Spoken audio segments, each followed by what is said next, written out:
This isn't just any box. This box carries an important product, your product, so the way it's packaged matters. Make sure you choose a supplier that cares about your packaging as much as you do. Choose Crown Packaging. Our team of knowledgeable packaging experts are here to help you find the best products and equipment for your business through helpful on-site support. We simplify packaging procurement by bundling everything you need to keep your operation running at peak performance, from machinery to supplies to services and more. And with our network of warehouses located nationwide and just-in-time delivery, you'll always have the supplies you need when you need them. Discover why thousands of businesses trust Crown as their packaging partner. Contact us today.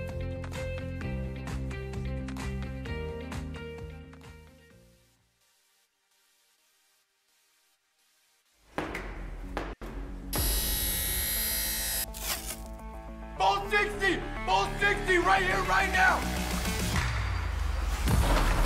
This is more than a game. This is one team united by one goal. 1, 2, 3, Bears! We are your Missouri State Ice Bears.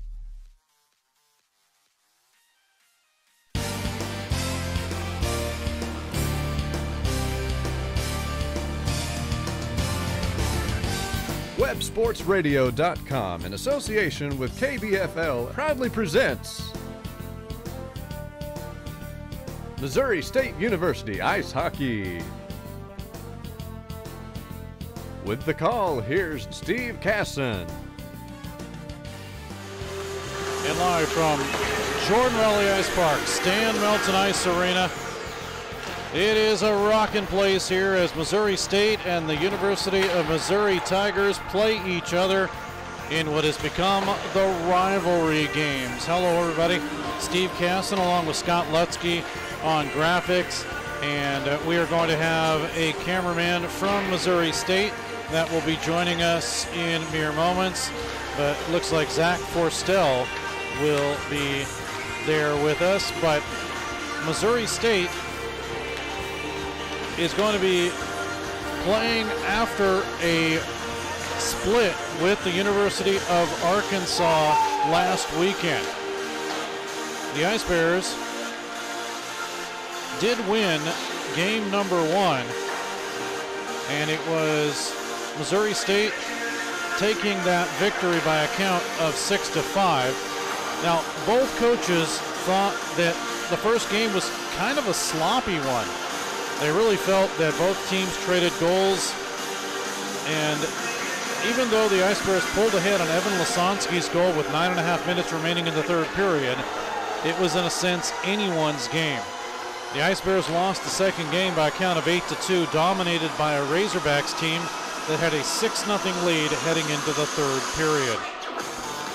Vinny Conti leads Missouri State in scoring with 2 goals and 2 assists, followed by Lasansky with 2 goals, and newcomer Tyler Cullington added 2, 1 in each of the games last weekend. He also had 1 in those games, and he also had 2 power play goals too. So he has been doing well on special teams for Missouri State. Ryan Moon also with a goal and 1 assist, 2 points, averaging 1.0 points per game for Missouri State. Last season, the Ice Bears split with Mizzou, a 5-3 loss and a 5-2 win the following night. That was back on September 24th of 2021. The Tigers scored 3 straight goals early in the first and second periods, with MU carrying the advantage throughout the game for the victory. Missouri State scored 3 goals in Game 2, including A.J. Daniger and Blake Harper's goal. Those were 19 seconds apart with 90 seconds left in the first period. Both teams did not play each other in the 2021 season due to the COVID pandemic. The University of Missouri starts their 2023 season against the Ice Bears. The Tigers won its season opener last year. That was a 7-2 victory over the University of Nebraska-Omaha back in 2021. In fact, the Tigers won its first 3 games of the season. Mizzou returned 6 of its 8 top scorers from last season, including Henry Caston, Miles Morris, Jack Estes, Jacob Caston, Jack Hazelton, and Holden Carroll.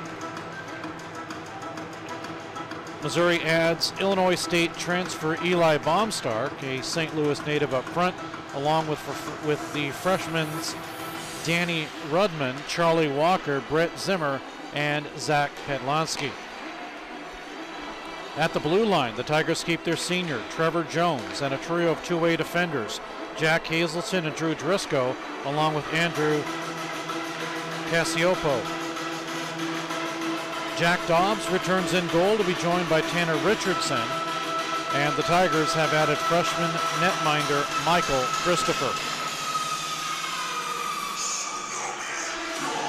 So these two teams will be warming up, and then we will go into the game. Of course, there was a game earlier, and that was the opening game and the first game in the history of the Drury Panthers. And if you may have caught that game, Drury did lose by a count of 3-1, but they did get their first goal in history, and that was a goal by Xavier Abel, the freshman out of Chicago, Illinois, and he is in the history books as scoring the first goal for the new Drury Panthers. All right, Scott, I'm going to have to mention it. I know we've had really no time to, eat anything, but you're eating. You've got a hot dog. It's got mustard on it, and it smells really good, and I'm just jealous that you get to eat something. Well, I think you had the M&Ms just the other day. Yeah. It was last week. I hadn't eaten, and you brought out your dinner of M&Ms, and I was rather jealous of that myself. So I guess this is a comeuppance. Well, you know that Missouri State is hungry after 1-1 record to start the season. They are hungry for some wins against the University of Missouri. And the Tigers, for the most part, they have become a club team. They have a student president. They have a student that kind of runs their organization. And that's the type of hockey club that they are. Right now, though, have a few minutes to talk with Zach Forrestel, who, of course, is joining us. He's doing camera work, and, there's a lot of fans here that want to say hi to Zach, so he doesn't have his headset on, so we'll stall just for a little bit until Zach can get his headset on. We can talk to him. Zachary Forrestel, the freshman out of St. Louis, Missouri. We can talk about the starting goaltenders. Ethan Taplin will start for Missouri State. He's 1-1 with a 5.78 goals against average and an .846 save percentage. And again, that's just 2 games. You have to take those stats out, and things will be a little bit different for him as the season starts. But now Zach has his headset on, so we can talk to him. And Zach, your thoughts on the last weekend with Missouri State and Arkansas?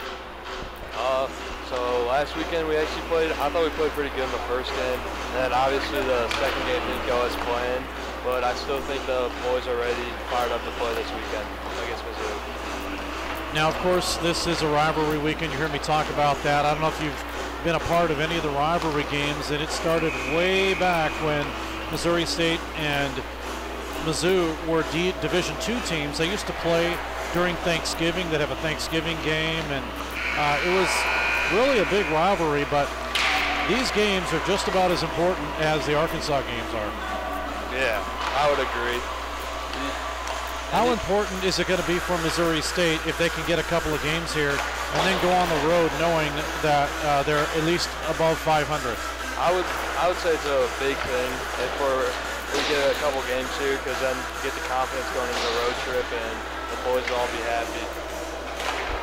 Zach, I don't know if you were told this, but again, as a newcomer, you are going to have to run the camera at least once this season, so you're going to be able to do it tonight. And appreciate you doing this. Thanks for having me. That is Zach Forrestel of Missouri State. Featuring the Well, now it's time to join public address announcer Kevin Thurrow as we introduce the starting lineups for both of these hockey teams. And as you may have heard Kevin say, it is late night hockey here. really quick for the Missouri Tigers. Starting at a forward, number 11, Daniel Rudman, number 64, Nick Spolek, and number 17, Eli Baumstart.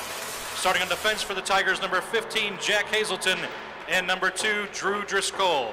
And in goal for the Tigers will be number 1, Jack Dobbs. For your Missouri State Ice Bears, starting at a forward, number 7, Vinny Conti. Starting at a forward, number 26, Tyler Colleton. And number 44, Isaac Cooper. Starting on defense for the Bears, number 21, Blake Harper. And number 9, Zach Zaccardi. Starting in goal for the Ice Bears, number 50, Ethan Taplin. So it's a very quick introduction here, Scott, I forgot to tell you that, because of this late night start. Now tomorrow we will be at 6 o'clock. Our regular start time, and it would have been 7 today, but of course it was Drury University's very first game, so the Ice Bears decided to let them have the limelight. But now it's Missouri State and Mizzou to have the limelight. The Ice Bears will skate from the left to the right, and the Mizzou Tigers from the right to the left. Ice Bears will have possession of the puck. They'll bring it into the zone. Here's Conti with a drive, and Vinny Conti gets the first shot of the game. In 1947, we are just underway in period number 1. So the Ice Bears quickly get things established in the zone. Missouri State is 1-1, as I mentioned. The University of Missouri have not played a game yet. This is their first game this season.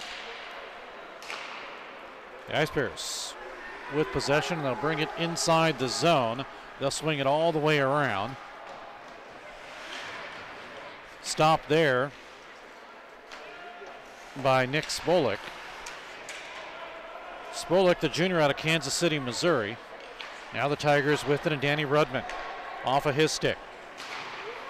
Back for the Ice Bears, Zach Zaccardi to get a shot. Brock Gerhardt on the ice now, and he puts a hit into a Tiger. That was Eli Baumstark, and welcome to Mizzou as he gets checked down in low. No penalty there. Face-off will come outside the zone. 9:04 to go in the period.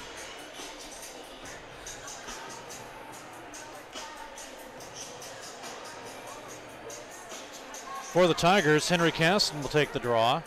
For Missouri State, Ryan Moon, and Moon, who has 1 assist. He did get credit for a goal last game, but it was definitely Vinny Conti's goal, who banked it off the goaltender and in. Now play down in low. Jacob Holmstrom for the Ice Bears pulled off the play, grabbed by Trevor Jones, and Jones for the Tigers will send it out as far as the red line. Shot in by Henry Caston. It's sent to the far side now. Gerhardt steps in front of a man. It's able to be cleared, and it's out to center as Zach Drummond will push through. Now Moon with it right side. Moon centering pass to Holmstrom with a drive in, and it's a slow one, but it makes it in. And now Moon gets hit, and the officials say slow down. Ryan Moon, the senior, listed at 5'9", 155, but he is definitely one of the smaller players on the team, along with Holmstrom too. Jacob Holmstrom only listed at 5'7".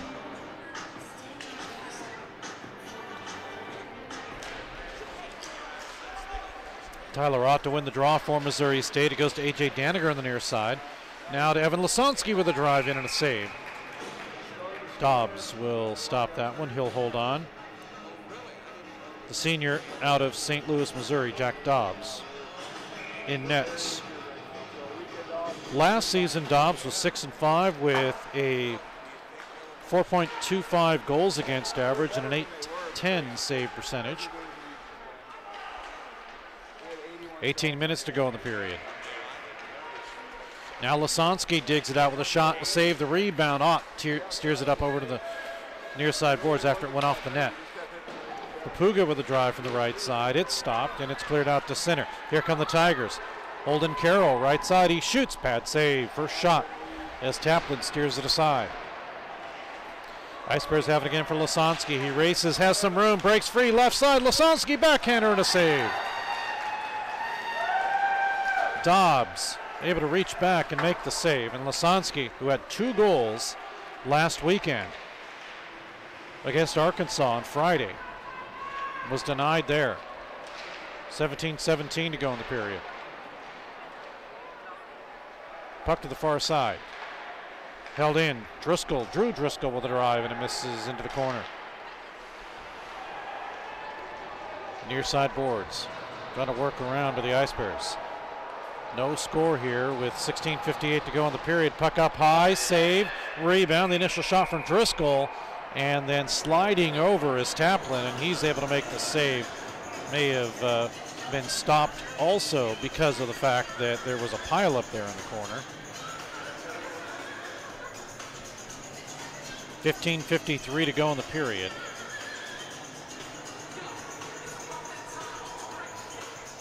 Five-3 of the shots in favor of Missouri State. I say 15, it's 16:53. Scott looking at me like, what did you do? How did we lose a minute? It's not having lunch for dinner. Yeah, that's exactly, well, yeah, doing another game and working full time and all that kind of stuff. 16:53 to go in the period. I'll tell you something I used to do, and I'm kind of not proud of it, but puck is kicked back down into the Missouri State zone. That'll be Blake Harper. 2 assists last weekend. The St. Louis product has it. Puck's in all the way down. We're going to get an icing call here. Okay, so I'm not proud of this, but at the same time, it was a solution. So I used to run an ice rink, and I was told by the big bosses that I had to get games between certain times, and they had to be done. Otherwise, they were going to charge the league more, which basically meant that if it wasn't for me getting the games over before a certain time, I would cause the league to be charged more. Well, when games were going a little bit long, well, when I got to the top of the minute, I had to like shave off a minute or two. I had to do that. I was a young kid, but I wasn't proud of it, but I had to do it. So I'm all familiar with how to work the clock. The fans are the ones who end up suffering. Well, yeah, the players, you know, if they're losing, didn't care, but if they were winning. Here's Conti to Culleton. Oh, what a drive, and it just missed. Big save. Conti follows up, and it gets stuck in the goal stick. Culleton, who has 2 goals already for the Ice Bears, is right there as Conti gets a drive. Now a shot as Cooper is there. Isaac Cooper with 1 assist from Weldon Springs, Missouri. Here comes Papuga with a drive. It's blocked, and it's out to center ice, and Culleton had a great chance in front. Ice Bears retrieving their own zone. Now to Culleton. Culleton drives it in, no icing. Line change for Missouri State. 15-19, now we're in the 15-minute mark. Holmstrom checks his man to the boards. Tigers with possession. Cassiopo will bring it into the near side boards. Moon keeps it in, gets it down to Holmstrom. Moon there to Holmstrom, has Gerhard in front. Holmstrom drive, and it was saved in front. It went up high. Jack Dobbs was able to make the save. 14:55 to go in the period. Now here's Stewart. He'll work it back around. Tries to get around Cassiopo. To the near side. It's flipped out to center by Jack Estes. And Missouri State will work it. 14:33 to go. Holmstrom will backhand it into the zone. Line change for the Ice Bears. Puck flipped out over A.J. Daniger and all the way down. Do we get an icing call? Apparently we do. Icing with 14:18 to go in the period. Face-off will come back into the Tigers into the ice. Missouri State at home, they are 1-1. Of course, the only games they have played at home 8 goals for, 13 against. That is a -5. But they've only played 2, and they've been against Arkansas. So you can go back and say, in the past 2 seasons, Missouri State is the only team to beat Arkansas in the regular season thus far. Here comes Lasansky. Nice move to Daniger. Gets a shot off and a save by Dobbs. He'll hold on. Now Daniger pushes with Trevor Jones. They're both not happy. Do we get penalties? That's the key. We'll take a look at this one again.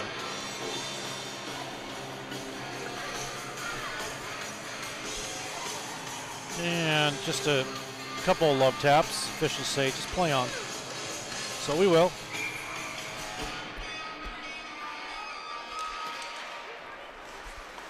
Cameron Osdak, he will win the draw. Shot comes in for the left side by Harper, held on to. Osdak got an assist last weekend's game. He's a junior out of O'Fallon, Missouri. Had 2 goals against Arkansas last year. And of course, last year was that 4-3 overtime win, a huge win. Vinny Conti gets it 50 seconds into the extra frame. Here come the Tigers. Kyle Jahula. It's pulled off the play and sent back into the Tiger zone. Puck is apparently across the line, so we're going to get an offside. 13:24 remains in the period. 8-3 are the shots. That is in favor of Missouri State, as they just updated 2 more.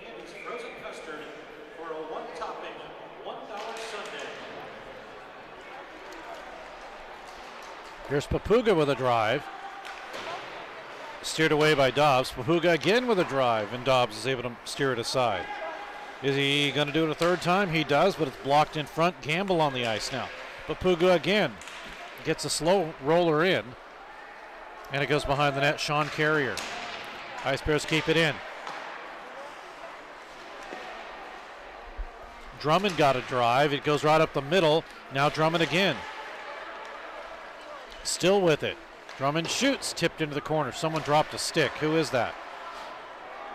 It looks like it's in the corner now. Sean Carrier dropped his stick. Here is Holden Carroll. Carrier does not have a stick. He's trying to kick it through. The official has his stick. He doesn't know where it is. It's broken, so he can't play with it. Yep, I did see that it was broken. Okay, here we go. Jahula centers it right through, and it's into the corner. You know, in that series of play, I probably would have gotten off as quick as I could and had someone else with a stick on. But either way, it worked out. No score here. 12:08 to go in the period. Culleton drops it back. Stewart with a drive in and saved by Dobbs. He is facing a lot of shots right now, is Jack Dobbs. Last season, if I can do my math here, he faced 238 shots last season. It's a lot of shots. 11:55 to go. Here come the Ice Bears, a drive in missing wide by Matthew Garnier. Garnier, the senior out of Springfield, Missouri. Boy, do we miss his sister. She was a good camera lady for us. But we got a good one right now in a man who's been doing a fantastic job for us already, and Zachary Forrestel.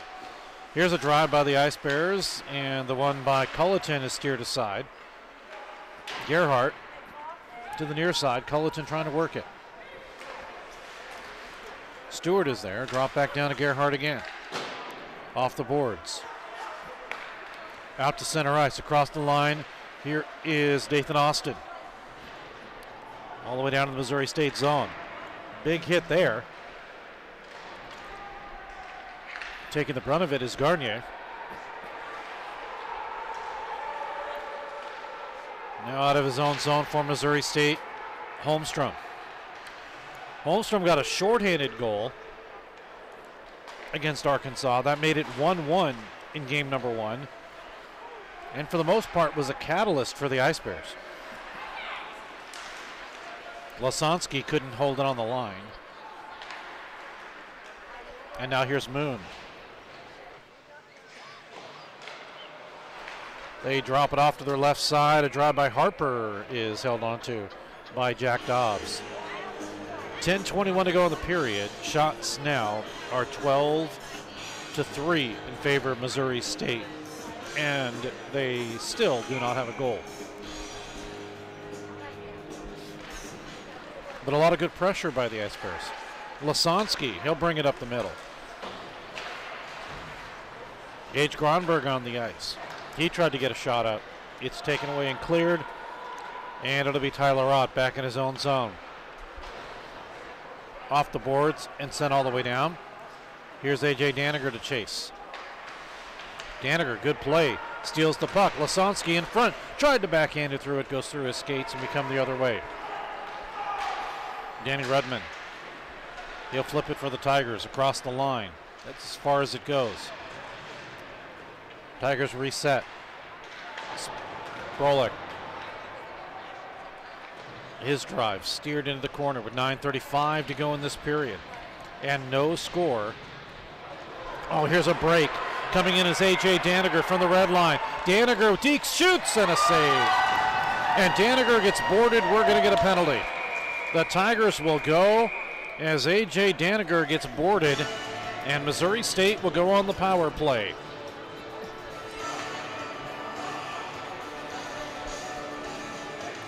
Big chance here for Missouri State to take the lead. Daniger had a break.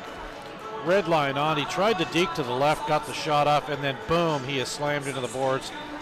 And I don't know if they're going to give him 5 or not. Scott, I looked at that, and I don't know.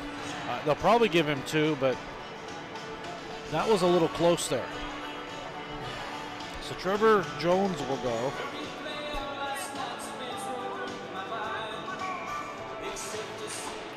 So just 2 minutes, and the Ice Bears, who were 2 for 10 last weekend, are 20% on the power play. Here's Conti. He shoots up high. Stays in play. Off the glass. Culleton with it. Back to Conti. Right side. Looking for Cooper to tip, and it didn't Penalty work. on the play to Missouri, number 26, Trevor Jones. 2 minutes for boarding at 11:40 of the first period. A 2-minute minor for boarding. Drive comes in from Harper, and it will be covered up by Jack Dobbs once again.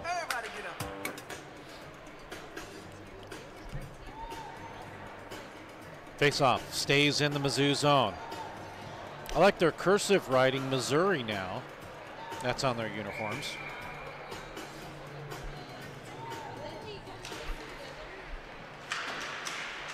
Good play by Cooper. He keeps the puck in after the draw win by the Tigers. Ice Bears work it for 1:21 on the power play. Conti up high to Harper. Left side to Culleton. Back to Harper. Down the middle to Conti. Conti works. Looking behind the net. In front to Cooper. Off his skate. Now to Harper. 1:04 to go on the power play. Harper to Conti. They work it right side. Left side. Culleton shoots at the side of the net. Osdick gets dumped in front. Penalty. Wait, are we going to get both? It looks like both, and Conti was arguing. He's saying no. He's holding on me. He's pulling on me. I don't know about that one, but they're going to get both.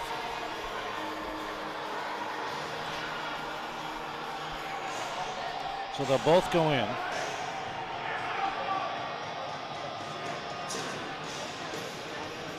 So we'll stay 4 with 56 seconds and the clock rolling on the power play. Lasansky shoots, it's blocked.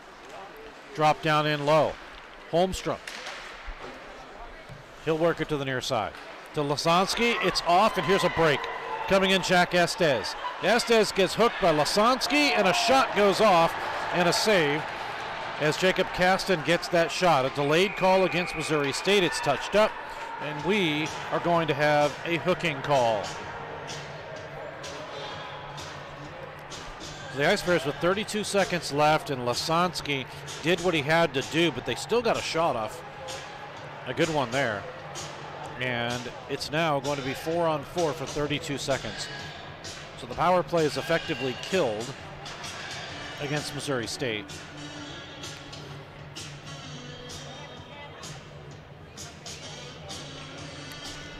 And they put Lasansky on the board.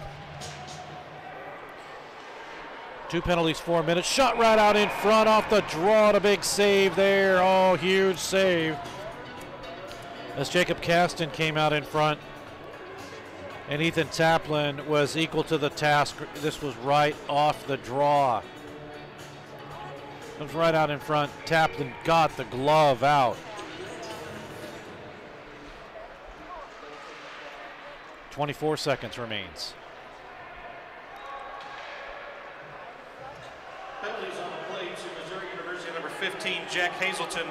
2 minutes for cross-checking.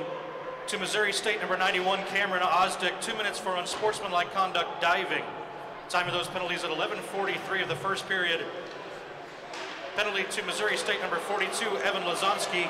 2 minutes for hooking at 12:08 of the first period. A 2-minute minor for hooking. So unfortunately, they think that Osdick dove. I don't know if that's the case, but we're not the referees. Here come the Ice Bears with Conti. Oh, he tried to make a good move, but an even better play by Estes, who checks it away into the corner. Back down to the Missouri State zone. 1 minute to go in the power play. Here's a blast in and a big wind by Estes. Steered into the corner for Estes again. Conti, good stick check. And he is able to get things broken up at a bad play on the backhander. Almost stolen by Henry Caston and sent back in. 33 seconds left in the power play. Here come the Tigers. Across the line, Trevor Jones with a drive-in save by Taplin. He's not happy.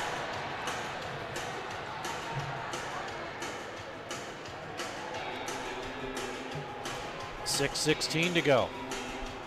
Well, coming up at the first period intermission, and I have a hunch it'll carry over to the second period intermission,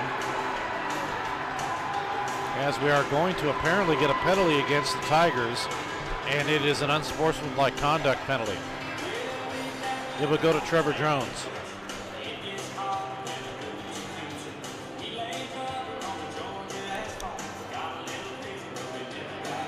Three penalties, 6 minutes for each team. This is going to give Missouri State a power, no, in 24 seconds they'll have a power play. But what I was going to say was coming up the first and probably second intermission, and we will get to them very quickly because they are long interviews. But Dr. Ben Goss, he teaches entertainment management at Missouri State, and he was involved in a situation where it was a life-threatening thing, and he probably wouldn't have been here if it wasn't for a bunch of folks. And he'll explain that, he'll talk about it, and we will have those interviews coming up, but we'll get to them very quickly. They're about 15 minutes each. So here come the Tigers. They'll bring it across the line. Spolek with a drive in and a save by Taplin. He'll hold on. That is unofficially their 7th shot.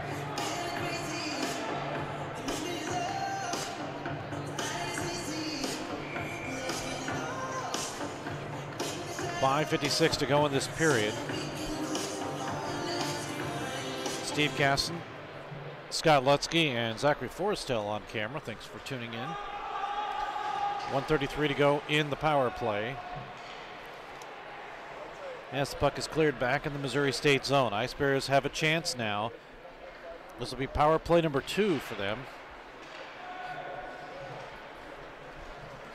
They bring it across the line. Here is Drummond to the far side. Nobody there. It is cleared by Nick Spolek. Missouri State having trouble getting things set up right now. Let's see what they can do again. Successfully across the line. Lasansky scores!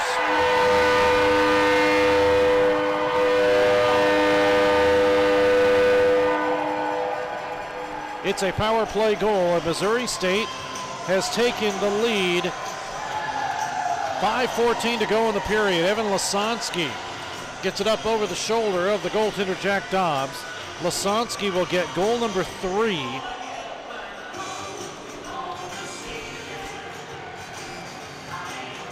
And the Ice Bears will take the lead 1-0.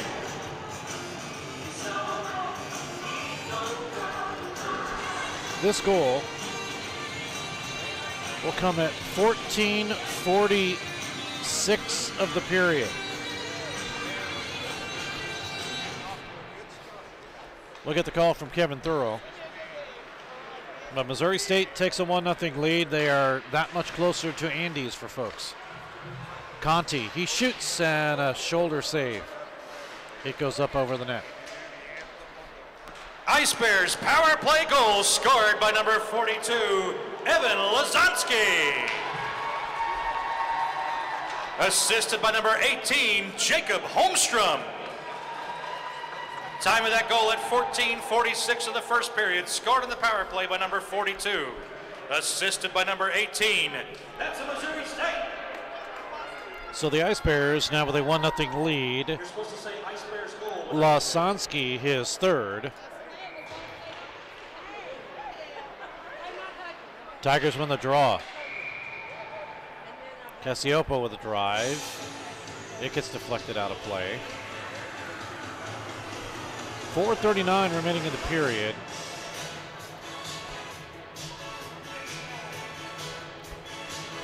Face off again. Tigers win it. Shot by Cassioppo is into the corner wide. Puck taken away and it comes out to center ice. The Ice Bears have a 2-on-2 into the zone. Harper looking for the wraparound. It doesn't materialize. Now it's Alec Gamble to Gronberg. Harper. Cooper. Cooper again. Over to Gamble with 4:05 to go in the period. Too far for Osdek. He pushes it through. No hand pass apparently. Cooper knocks it down. Broken up from him for the Ice Bears. It's the Tigers now with possession. In their own zone. Working the puck back is Trevor Hugg, the sophomore to St. Louis. Culleton steals and gets a shot. And holding on is Jack Dobbs.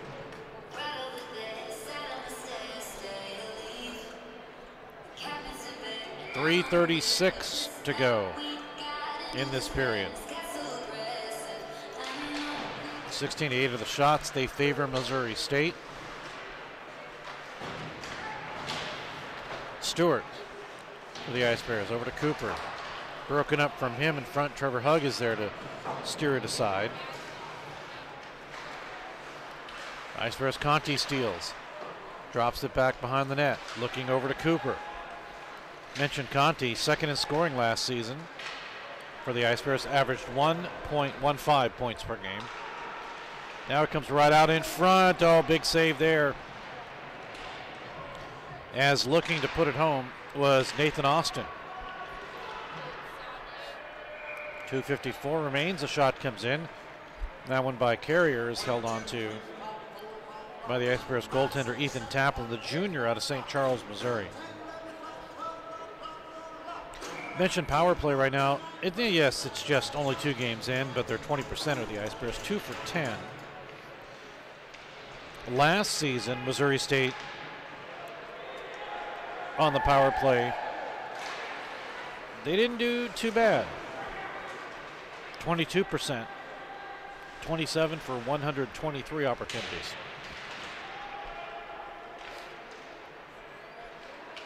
Lasansky across the line, works his way through, backhander pinballs through. Lasansky over to Drummond. Back to Lasansky on the left side. He'll try to work it. Kick through. Drummond keeps. Driscoll is there. He can't kick it. Brett Martin trying to push it away. Comes right out in front, and it is covered up as A.J. Daniger gets pushed through the crease.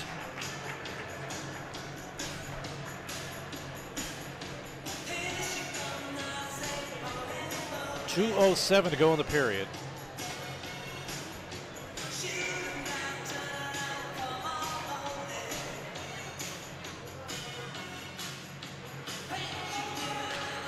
Ice Bears win the draw again. That's the key part right now.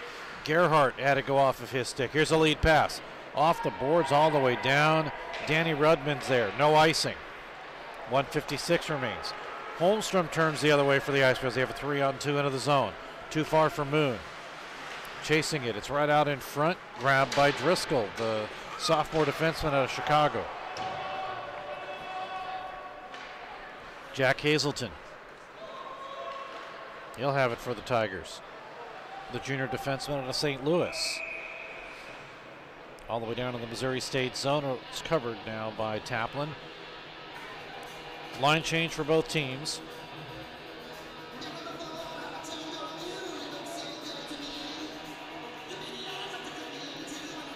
And a face-off in the Missouri State zone.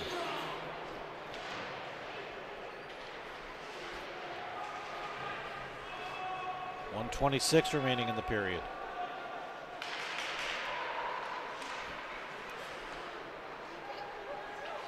Tigers gain possession. Backhanded in the Missouri State zone. Not much going on for Mizzou. The Ice Bears have relatively controlled this game. They're out shooting them 18-9. They lead 1-0. But there have been some streaks of light for the Tigers. Less than a minute to go in this period. Puck cleared all the way down. Here is Nick Spolek. Spolek looking for a backhander. Ice Bears will not able to clear it. 42 seconds remains. Here comes Cooper. Too far for Culleton's reach. We come the other way. Eli Baumstark. Good defensive play by Missouri State's Gardner. Puck into the corner. We're going to get a penalty. And that was actually Papuga with the good defensive play. Let's take a look at, it was a kind of a cross check. Are we going to get both? They're getting both.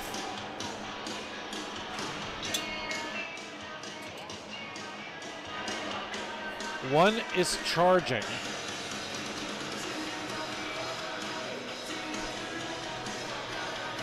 And Nick Spolek will go in too.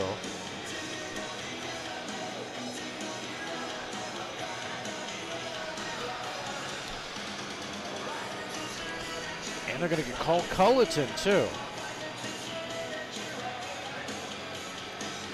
4 penalties, 8 minutes. There's just 19 seconds left in this period. And maybe we'll hear the calls before the end of the period. But here are the Ice Bears with Harper. Puck gets flipped up and out of play. Make that 5.1 seconds left.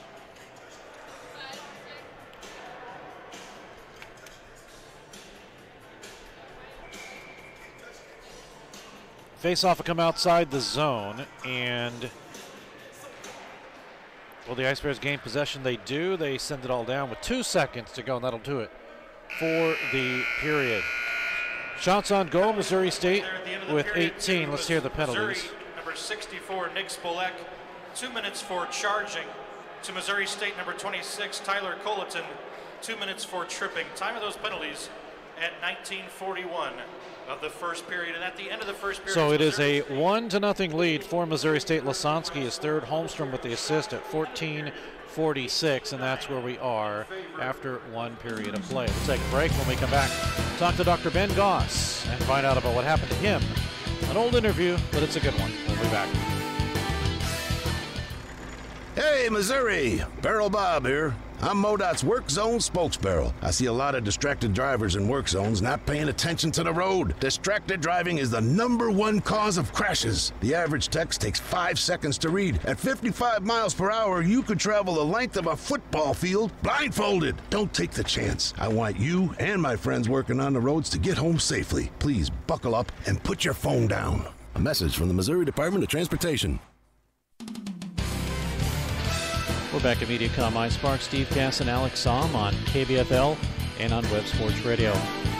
Talking with Doctor, get to call you Doctor, Ben Goss, of course, with Missouri State and teaches entertainment management. But many, many years ago, he and I joined together and did some indoor football for the Springfield Wolfpack, formerly here at Springfield, and had a great time doing a lot of broadcasting gigs. And Ben, it is good to have you back in Springfield. You were out in Florida basking in the sun, but now you're back. I am, and it's great to be back here in the MediaCom iSpark with you and be back on the air again. Brings back a lot of fond memories, not terribly old memories, but some really, really good times of when we did call the Springfield Wolfpack games. And yes, I did escape Springfield for a little while, but you can't escape home for too long. Home called.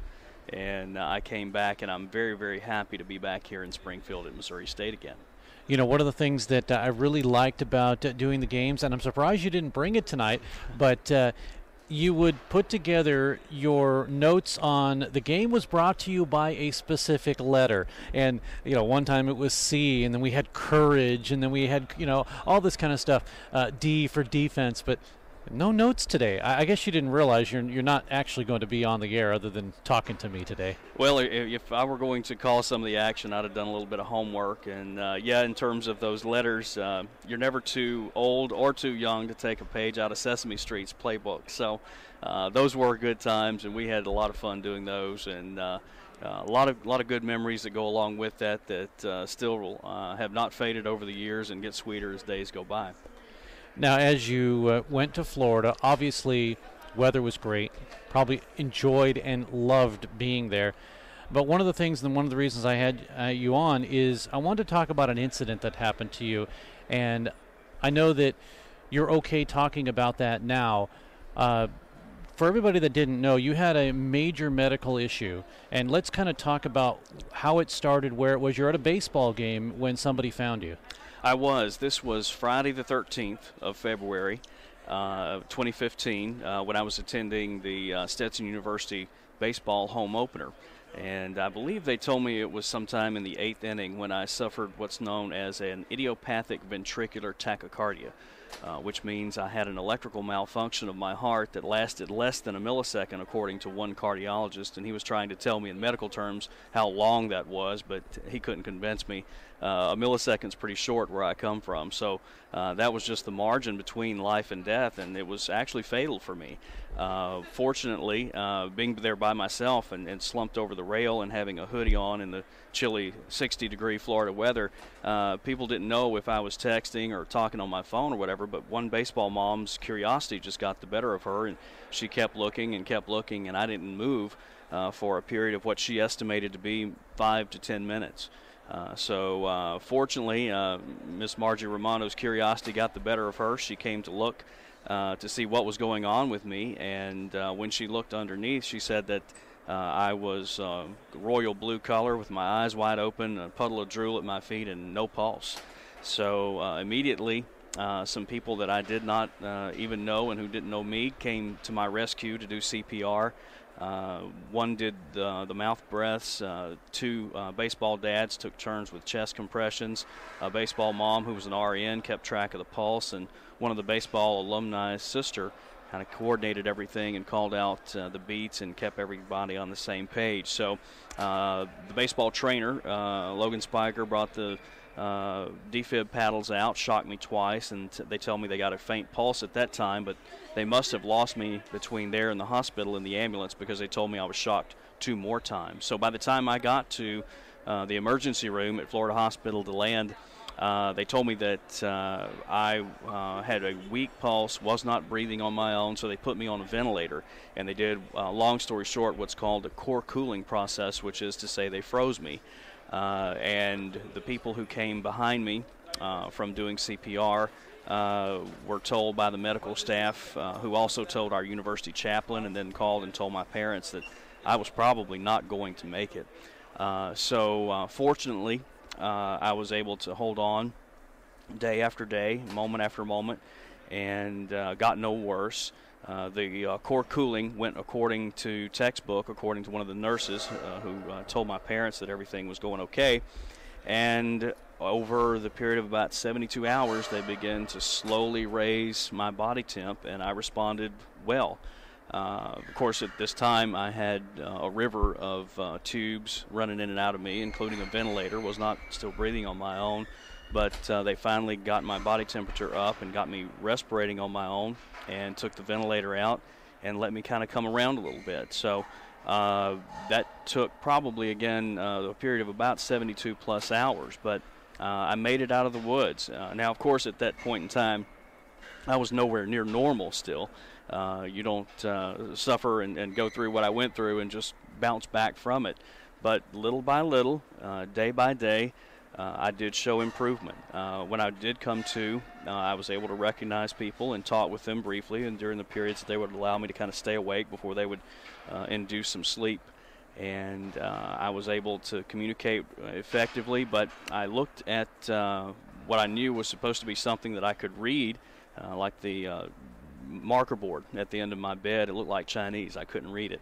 I could not tell time with hands on a clock, and so I said in my head, I said, like, okay, I know I've got to do something to get better here. So I started to move my arms and legs on command, and they worked. And so I said, okay, let's just see what the old brain knows still. So I began to talk about the one thing, as you can probably guess, that might be my default, and that was sports. And I started at the West Coast, and I went from the West Coast to the East Coast, talking about every sports team in the United States that I knew, and trying to remember everything I could and talking out loud. And I'm sure I drove the nurses absolutely crazy with it, but I knew I had to get better, and I knew I had to get the rust off of my mind. And that happened. That they let me stay awake for longer periods of time. I was able to comprehend more and talk more and function better. Everything worked as it should have, amazingly, according to the doctors and nurses who were searching me over from head to toe. Heart cath revealed nothing. CAT scan, 2 CAT scans actually, revealed nothing. So they were about ready to throw up their hands in terms of what to do from there, because they couldn't find anything that was wrong. So, which was turns out was a great thing. So slowly began to get a little bit better and a little bit better, and kept telling people who would come to my bedside that I was going to be the first person to ever sprint out of Florida Hospital. And of course they all kind of laughed, and I'd tell them, hey, just bring your cell phone, because I'm going to do it. And, of course, you know, my mom, being the sweet Southern lady that she is, when I would tell her this, she'd say, now, Ben, you know that you're not going to be able to do that, and they're not going to let you. And I said, well, just see. Just wait and see. I'm going to sprint out of this hospital. I'm coming out, and I'm going to be fine. So a week to the day that it happened, they came to get me that morning, and they took me to a private room. That was a very glorious celebration with some of my colleagues and our university chaplain and my parents. We sat around and had a great time, and we're so thankful just to be on planet Earth at that point. And the doctors were still searching me over for the next 48 hours from head to toe, trying to figure out what to do with me. So on Sunday, my main cardiologist came in, Dr. Mariel Lazard, who I love very dearly, and she grabbed my charts and looked and kind of looked at me funny for about 3 or 4 minutes and said, you know, you must serve a really powerful God. And I said, you better believe it. I know I do, and indeed he's good to me. So she said, well, what we're going to do is take you over to Ormond Beach, to our hospital over there, and we're going to install a defibrillator pacemaker. And at that point, they could have done anything they want to me. I'm just lucky to be alive, and I know it. So I tell them, sure, that's fine. So they take me by ambulance over there, and that was some of the iciest weather in the United States history at that point in time in 2015, and some of the coldest temps that Florida ever had. They had some equipment in the lab that they needed to get repaired, and they could not get the parts flown in, so they scheduled and scrubbed me about 15 times like a NASA rocket over a period of about the next 4 days. But I was in a Hilton of a hospital being waited on hand and foot by some of the most beautiful and sweet nurses you've ever seen in your life. And, normally, Steve, I don't know how it is when you go in the hospital, but whenever my nurses come around, it's like the Oak Ridge Boys in scrubs. And it's, all right, here comes Nurse Papa Mau Mau to take my temperature for about the 100th time. And she's not carrying the oral thermometer. So this was not the case at all at Florida Hospital. They were so good to me, and they were absolutely beautiful and sweet. And I'm watching basketball on a big screen TV, and I'm eating anything I want and having both chocolate and vanilla ice cream for dessert. So everything was going great. And then finally, that Thursday morning, they took me to the lab, put in the bionic part, and now I'm going to be pretty hard to kill now that I have this pacemaker and defibrillator in me. So the next morning was 2 weeks to the day when it happened. And I got up, showered, dressed myself. My parents came to get me, and we kept waiting for the wheelchair, and it never came. So Mom said, well, just grab your suitcase and let's go. So we walked to the elevator. I rode down, and after 2 weeks in the hospital, you can imagine I was in no condition to sprint. But I did walk out of the hospital, as I said I would, under my own power. Got home.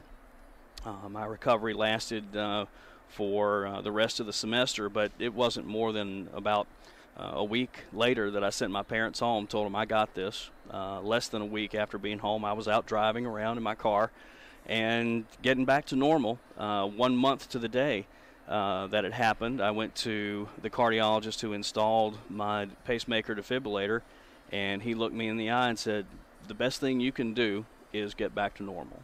So I said, yes, sir. I drove immediately to Five Guys, ordered a double cheeseburger and a large Cajun fry and a Coke, unhinged my lower jaw and just about swallowed it whole, and I've been back to normal ever since. One of the better parts of getting back to normal, you'll be happy to know, was that in an effort to cure my boredom, I offered to be the color analyst for our baseball team. And in a moment of weakness, they allowed me to do that. And so I didn't let go of that. I kept on and had a great time doing it. Did it for the second half of the 2015 season, then did it for all of last season. Stetson miraculously got into the Atlantic Sun Conference baseball tournament as the 6th of 6 seeds and wound up winning it and going to the NCAA tournament. And I have, Steve, I have made more friends and gotten to know and do some great things with some great people that I never would have if this had not occurred. It has been a blessing to me. I would not sign up to go through it again, but I got to tell you, in all direct honesty, if I had to go through it again to get to all the good that has happened to me and that has happened to other people as a result of it, I'd do it 3 or 4 more times, because it has been truly a blessing. God must not be finished with me. I must still have a few things that I have left to do, maybe some of which might include jumping on these headsets again with you at some point in time. But then Missouri State had not filled my position. They called, asked if I'd be interested in applying. I said absolutely. Went through the interview process. One thing led to another, and my feet have led me right back here to Springfield. So I'm extremely blessed. I'm glad to be here. God's been good to me, and I look forward to being back here in Springfield and contributing at an even greater level than before. And I'm certainly, again, glad to see and spend time with you and share this story with you and our listeners.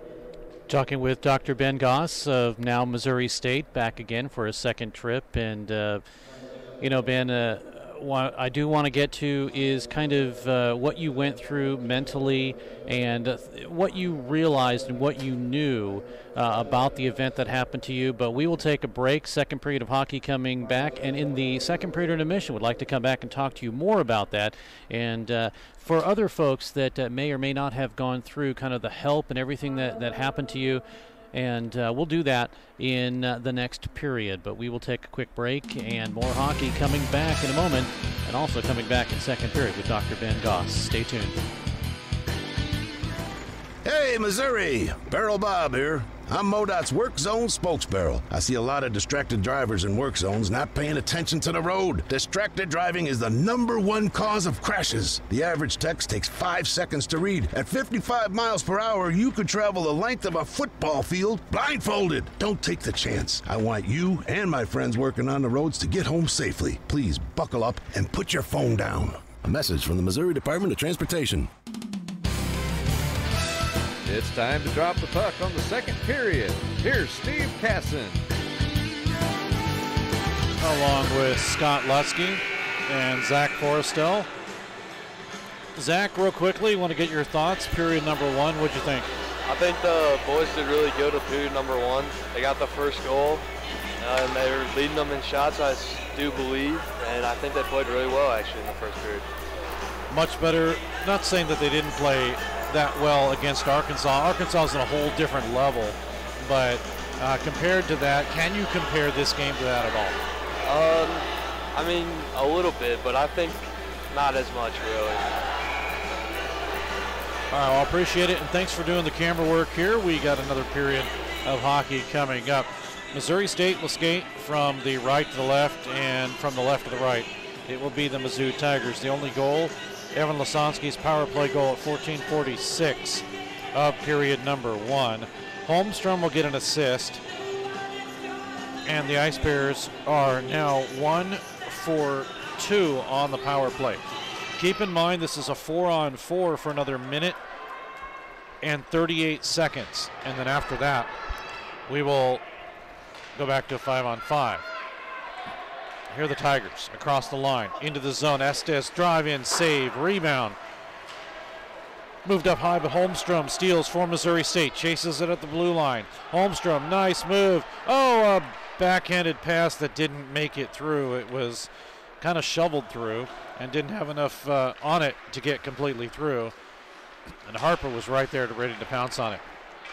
Puck taken away from Harper. Drive in, save Taplin as the shot from Henry Caston is steered aside. Now here's Moon to Holmstrom across the line. Holmstrom with a drive in, save, rebound. Moon couldn't put it through. It's kicked out to center for Gronberg. 19:04 to go in this period, and the Ice Bears will get a quick line change. They connect, do the Tigers, with Holden Carroll. Puck off the boards to Ott, too far for him, sent by Andrew Cassioppo. Here's the drive in as the Ice Bears steal Papuga with one, and it's held onto by Jack Dobbs. One thing this season that has changed about Eric Papuga is he's getting a lot of shots. He's getting chances in front, and he's making things happen on defense for Missouri State, and that's what the Ice Bears need. 20 seconds left in the 4-on-4. Ice Bears with a drive in, just missed wide by Zach Drummond. Now we got 10 seconds remaining in the 4-on-4. Drummond holds it in. He'll drop it down low. Puck taken away by the Tigers. They have a 2-on-1 if they hurry up. On the right side, it comes out in front from Carroll, and a big save there. The rebound in front, and Taplin has to make another one. Now right out in front as Taplin was waiting for that pass, and he's able to grab it. That was an awesome little poke check on the puck to clear that trouble in front of Taplin there. He did a good job with that one. Yeah, good defensive play by the Ice Bears.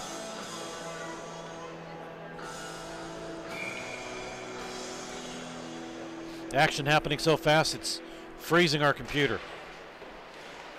But it is cold in here too. Oh, Conti steals from the red line. He has a break all alone. He can make the Ice Bears lead by 2, and a save. Conti looking for the double up for Missouri State, and a good save there by Dobbs. Puck back down in the Missouri State zone. Conti had it for a moment, and it goes to the far side. Up the middle again. Ice Bears break out a 3-on-3. They lost the puck. Garnier on defense. Out to center. Good play by Cooper, but it's off of his stick. Taken away and sent by Eli Baumstark. Back into his own zone, he'll reset. 22-13 to the shots in favor of Missouri State. We came in at 18-9. 17:07 to go in period number 2. Here come the Tigers. Across the line, lead pass as the Bombs start to pick it up. Came from Sprolik. Ice Bears Garnier gets a hit, but is able to get it out. And a delayed offside. It'll be brought back in to the Missouri State zone. Stewart, lead pass, connects off of a deflection to Gamble. Drop down in low with 16:34 to go in the period. Oh, big hit by Osdek. He puts a check on Brett Martin. Now it's Hazelton to grab it. The only Ice Bear back for Missouri State is Harper. He's all over the ice. He's been all over the ice since the beginning of the season. And we're only 3 games in. Delayed offside for the Tigers. They go for a short change, at least one on defense. Now to Harper. And he'll flip it back out. Missouri State 1-1 on the season, but they're happy with their only victory. That was over Arkansas.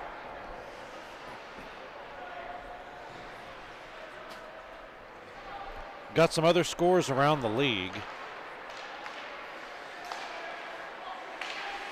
And if you are a Division I follower, thanks to Dan Dow, who used to be my cameraman, now he's on to his real job in the news biz, but he told me that Maryville beat UCO, University of Central Oklahoma, 2-1 in regulation. So Central Oklahoma, who was listed as the #1 team in preseason in Division I, they lose to Maryville. That's got to bode well for them. And back here we are Division III action as the Ice Bears. Zach Drummond will carry the puck around. Nathan Austin is there. Sent it to Carrier. And flipped all the way back into the near side boards. Rims all the way around. Chopped at by Drummond to the line. Held in by Carrier with a backhander. Works it into Estes, who sails it up high. Chipped off the glass. That's going to be a hand pass, and yes, it's called. Hand pass with 14:36 to go in the period. And a 1-0 lead for Missouri State. The only goal of the game. Lasansky's power play goal at 14:46 of period number 1.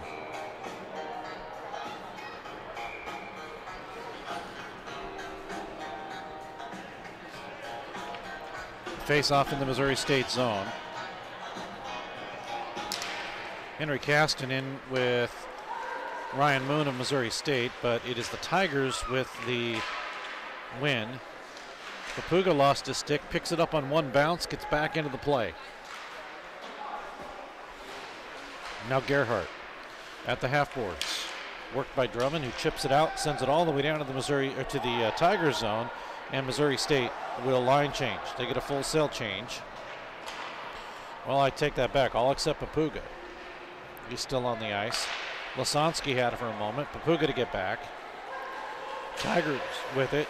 Caston sends it over to Henry Caston. So the first Caston was Jacob, who sent it over to Henry.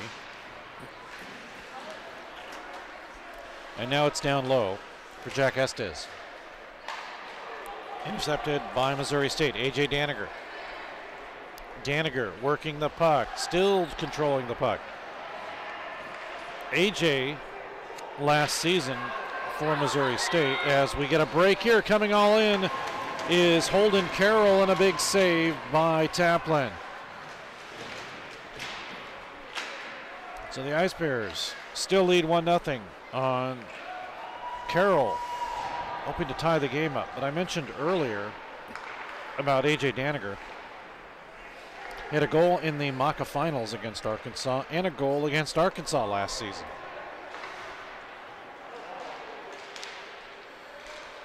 Now he wants to try to get one against Mizzou. Play at center ice. Flipped in by Cooper. Driven all the way down with 12:54 to go in the period. He certainly had some looks tonight. Absolutely.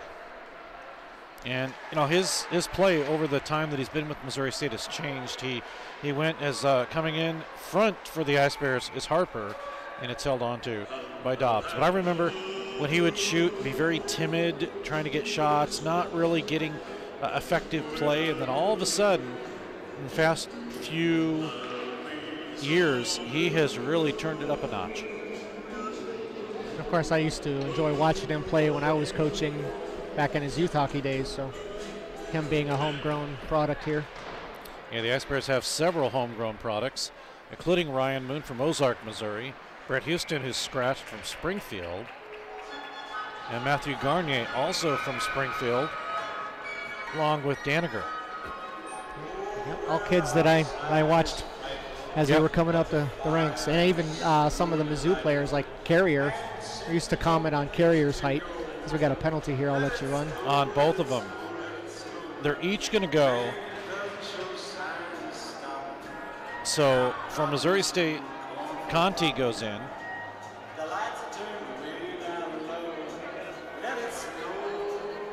And it looks like we're going to play 4-on-4. And then going in for the Tigers will be Danny Rudman. So 4-on-4 now, plenty of ice. We'll see what these teams can do with it. Tigers left to right, across the line. Baumstark centers it right through. Big save, Taplin. Rebound, poke through. Driscoll can't get to it. It's on the ice, and Taplin is able to keep it out. Great play by Ethan Taplin. Penalties on the play to Missouri University number 11, Daniel Rudman, and to Missouri State number 7, Vinny Conti, both 2-minute minors for roughing. Time of those penalties at 7:32 of the second period.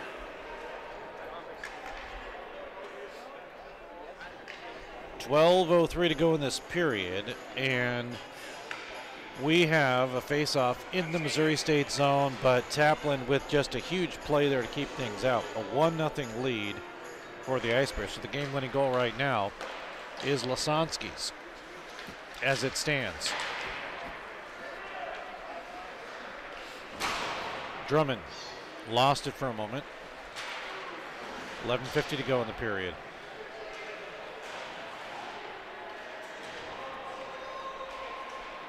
Holmstrom digs the puck out. He'll bring it across the line. Chase it down in, where it'll be grabbed by Drew Driscoll, sophomore to Chicago. Nobody there for Missouri State. 1 minute now in the 4-on-4 scenario.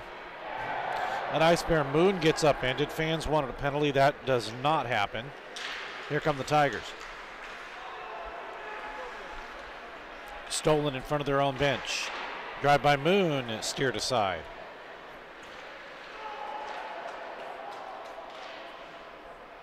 Now the Tigers with possession. Jack Hazelton, he's a junior. He's from St. Louis. Whole list of St. Louis products here for the Mizzou Tigers, who are, in a sense, a truly student-run team.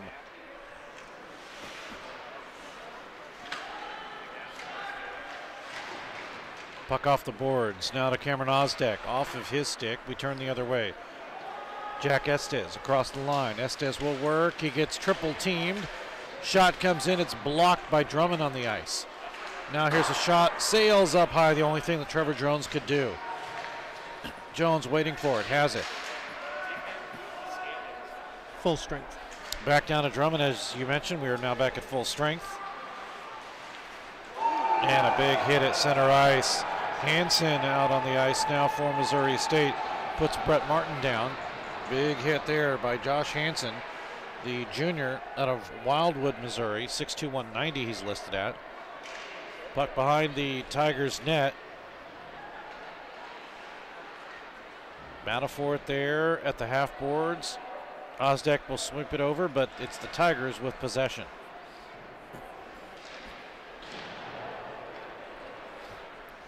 Here's a lead pass, too far for the stick of the Tigers' Jack Estes. And Missouri State with possession. Ott will bring it across the line. 9:29 to go in period number 2. And the Ice Bears still trying to get something established. They have the 1 goal, but really they have not put much sustained pressure, even though the shots favor Missouri State at 25-16. Carroll brings it across the line. He gets triple teamed. Stewart to the far side. To Lasansky, the goal scorer. Now to Daniger. AJ has Ott with him. Sends it into the near side boards. Down low along the left circle. 8:50 to go in the period. 1-0 Missouri State. Gronberg will swing it all the way around. A line change for the Tigers. And Missouri State changes 1. And we will get a icing call here as Gronberg raced to make sure that it was icing. 8:34 to go in the period. And a 1-0 lead for Missouri State.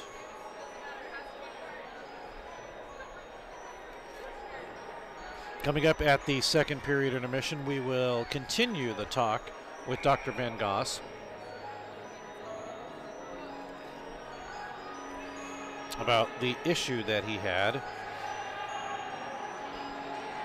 And it was so long, I don't remember the name.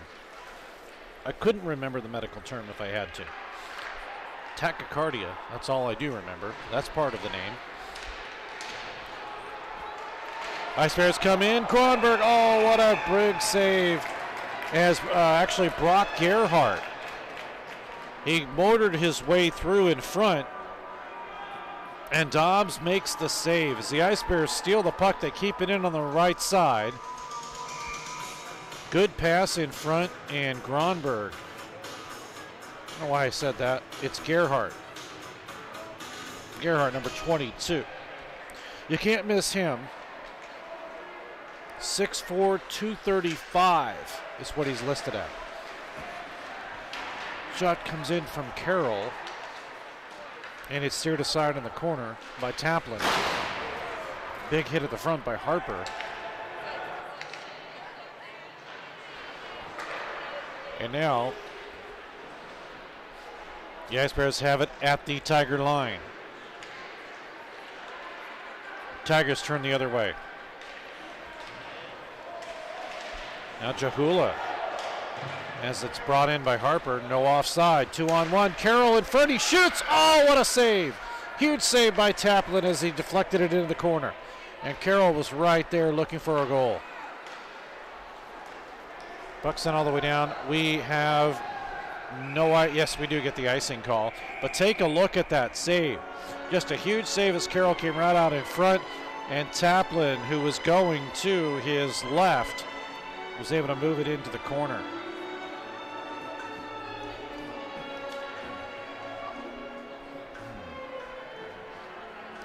.7:23 to go in the period.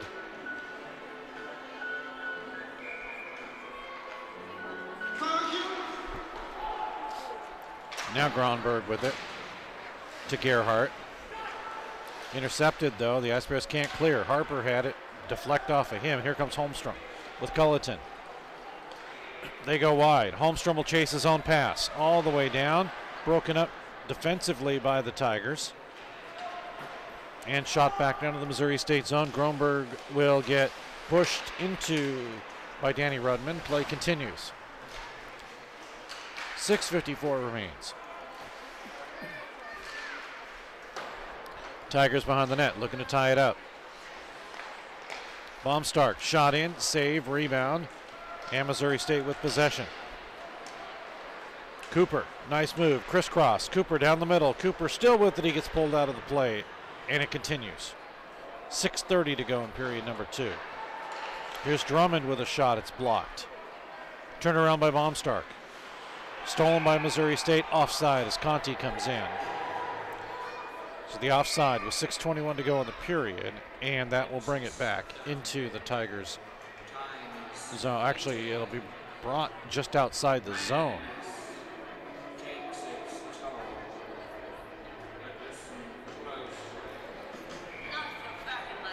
Both teams with line changes.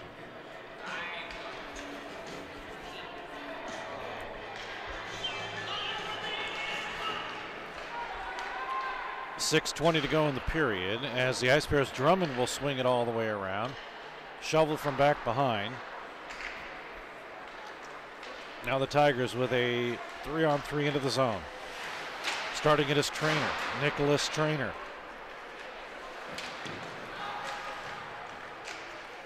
Tigers still gain possession.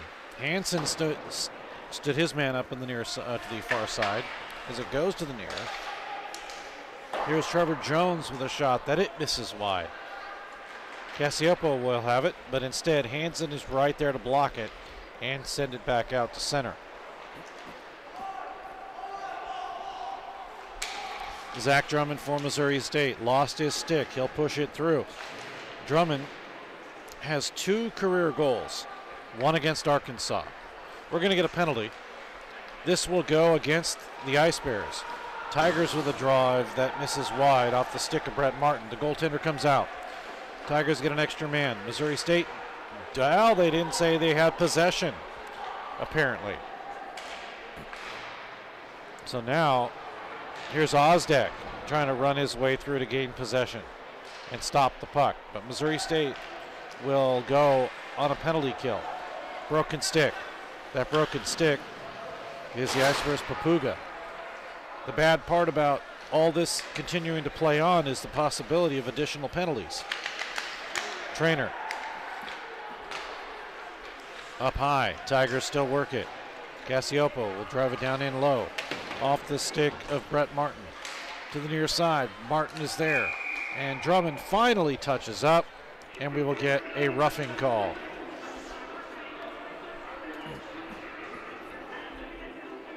First power play, believe it or not, for the Tigers.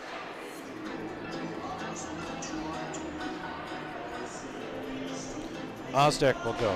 6 penalties, 12 minutes for Missouri State.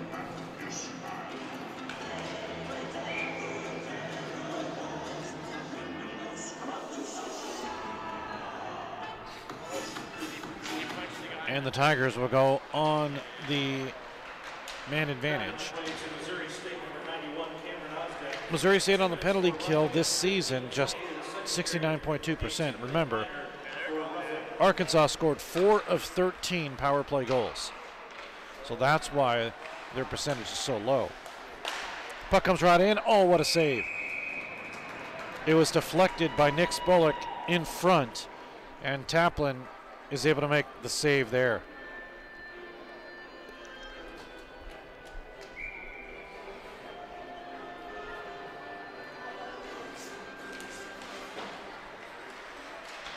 Now here's Garnier for Missouri State. Pushes his way through. Back behind the net. It'll be Baumstark to work his way through. Eli. Sophomore to St. Louis. Came over from Illinois State. Now 1:10 to go on the power play. Backhands it out. He's able to clear it all the way down.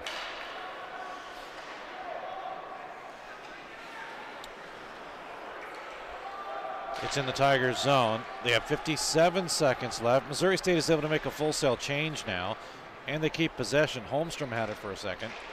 Only shorthanded goal for Missouri State is Holmstrom's against Arkansas last weekend in game 1. Ice Bears trailed 1-0, and his shorty made it 1-1.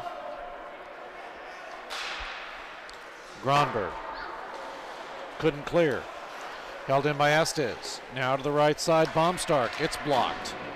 Finally cleared by Missouri State, and 26 seconds left in the penalty.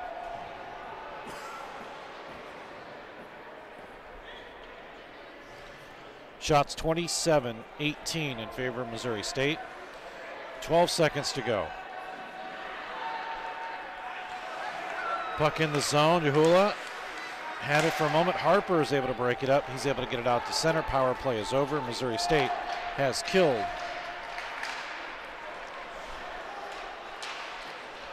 2:26 to go in the period. Here are the Tigers again. Caston with a drive. It's blocked behind the net. Caston working it. Shot in, tipped just wide. 2:12 to go. Caston one more time. He has some room. Henry works it, breaks through 2 Ice Bears, comes behind the net.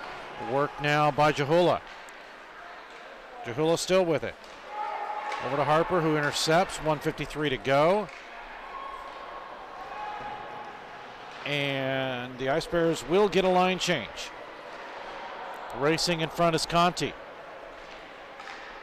Papuga on his knees, able to keep it in. Papuga playing one of his best games here tonight. 1:32 to go here in period number 3.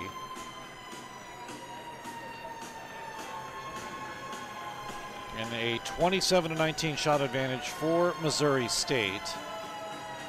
Well, it's 131.9, so we'll call it 132.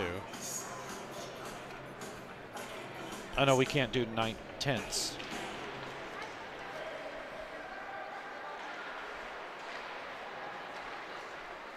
Lead pass across the line does Brett Zimmer. He breaks free, and Drummond is going to get a penalty.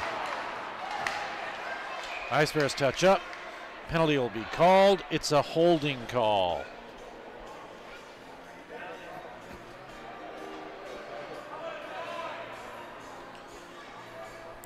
Second power play for the Tigers. 7 penalties, 14 minutes.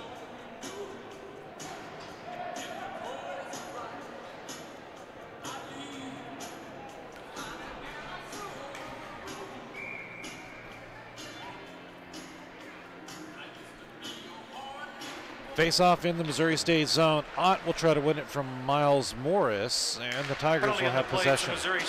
Shot comes in up high, move behind the net. Garnier pushes his man through. Stewart behind the net, and the puck gets flipped up and out of play. 1:02 left in period number 2.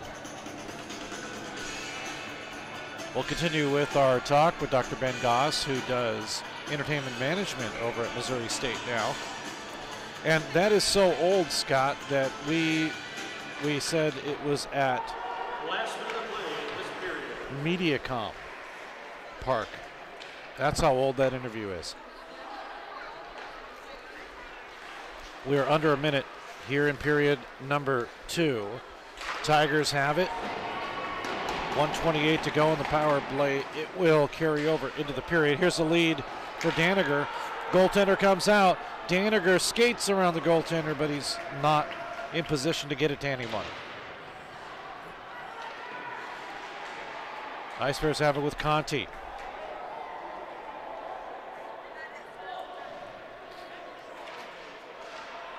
No, that was not the countdown for the clock. That was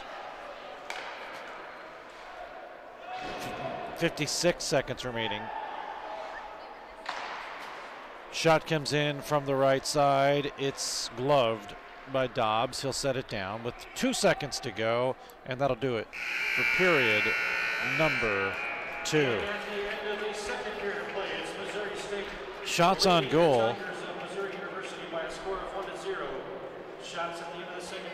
And Missouri State puts 11 on Jack Dobbs, and there's 10 put on Ethan Taplin. 2-period total of 19 and 27, as I mentioned. So we will take a break. There was no scoring in that period. A couple of power plays, nobody scored on that. And when we come back, we will hear the second portion of the interview with Dr. Ben Goss of Missouri State. We'll do that in just a moment. 1-0 Missouri State after 40 minutes of play. This is Barrel Bob, MoDOT's Work Zone spokesbarrel. You'll be seeing more of me as the weather warms up. Crews will be working on our roads. That means lanes will be closed for construction and maintenance work on our highways. As you approach a work zone, please don't drive distracted. You need to pay attention. I want you and my friends working on the roads to all get home safely. Remember, buckle up and put down your phone. A message from the Missouri Department of Transportation. We are back at Mediacom Ice Park in the Stan Melton Ice Arena. Steve Casson, Alex Somm on KBFL. Talking with Dr. Ben Goss of Missouri State, teaches entertainment management at the Ice Bears main campus. And Ben, when we left off at the first period intermission, we talked about the fact that you recovered very quickly. One of the things that I want to get into is you had mentioned that, and please tell me the name of what you suffered again. Idiopathic ventricular tachycardia. And I was told, Steve, by my primary care physician, who was blown away by my story when I got to his office, that it happens for 5 or 6 known causes and also for unknown causes. Now, the exact percentages of that I don't really know, but he said in your case it happened for unknown reasons, which is a good thing, because if it had happened for an identifiable cause, that would mean that you would have a lingering condition. And he said, and you don't have that. So it was, I don't know if it was stress. I don't know if it was just a freak physiological thing or a biological thing or whatever, but it just occurred. And believe me, the cardiologists have combed me over from head to toe on several occasions since then, and they can't find any lingering condition or anything of that sort that wasn't there before. So that little millisecond, less than a millisecond moment was the difference between life and death. But fortunately, again, they were able to get me back, and that's what it's called, is idiopathic ventricular tachycardia. Now, of course, it was the opener of the Stetson baseball game you had mentioned last season, or, well, 2 seasons ago, actually. Right. And the first question is, do you remember anything about that? No, I don't remember being at that game at all. I took pictures, Chipper Jones throughout the first pitch.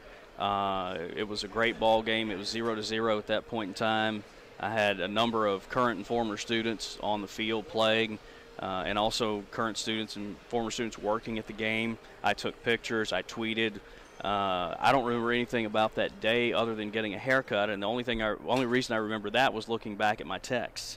I don't remember much at all about that week. I had gone out to visit some friends in Wichita the weekend prior, and had gotten back from Orlando to DeLand, and just don't really remember anything much about what happened that week at all. So, when I'm waking up, of course, the 72 hours plus after that happened, I have no clue.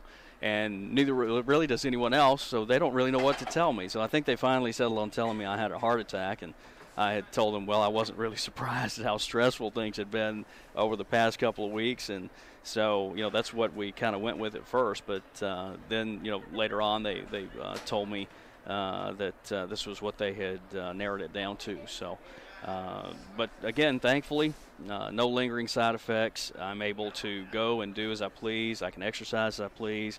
I need to eat better, but they haven't put me on a special diet. No meds, no nothing. So I'm doing my best to do what the cardiologist told me that day a month later when he said get back to normal. We're talking with Dr. Ben Goss, of course, with Missouri State, and my former broadcast partner when we did indoor football here in Springfield. Now, you had mentioned that by talking to people, and I'm sure that everybody that's helped in your, I want to say rescue, but I mean in taking care of you, you've become good friends with, and they've told you things. One of the things that you mentioned was, and especially if the diagnosis is some type of heart attack, that you were basically unconscious for about 10 minutes, and usually that is fatal. Yeah. Did the doctor say anything as to why you did not pass?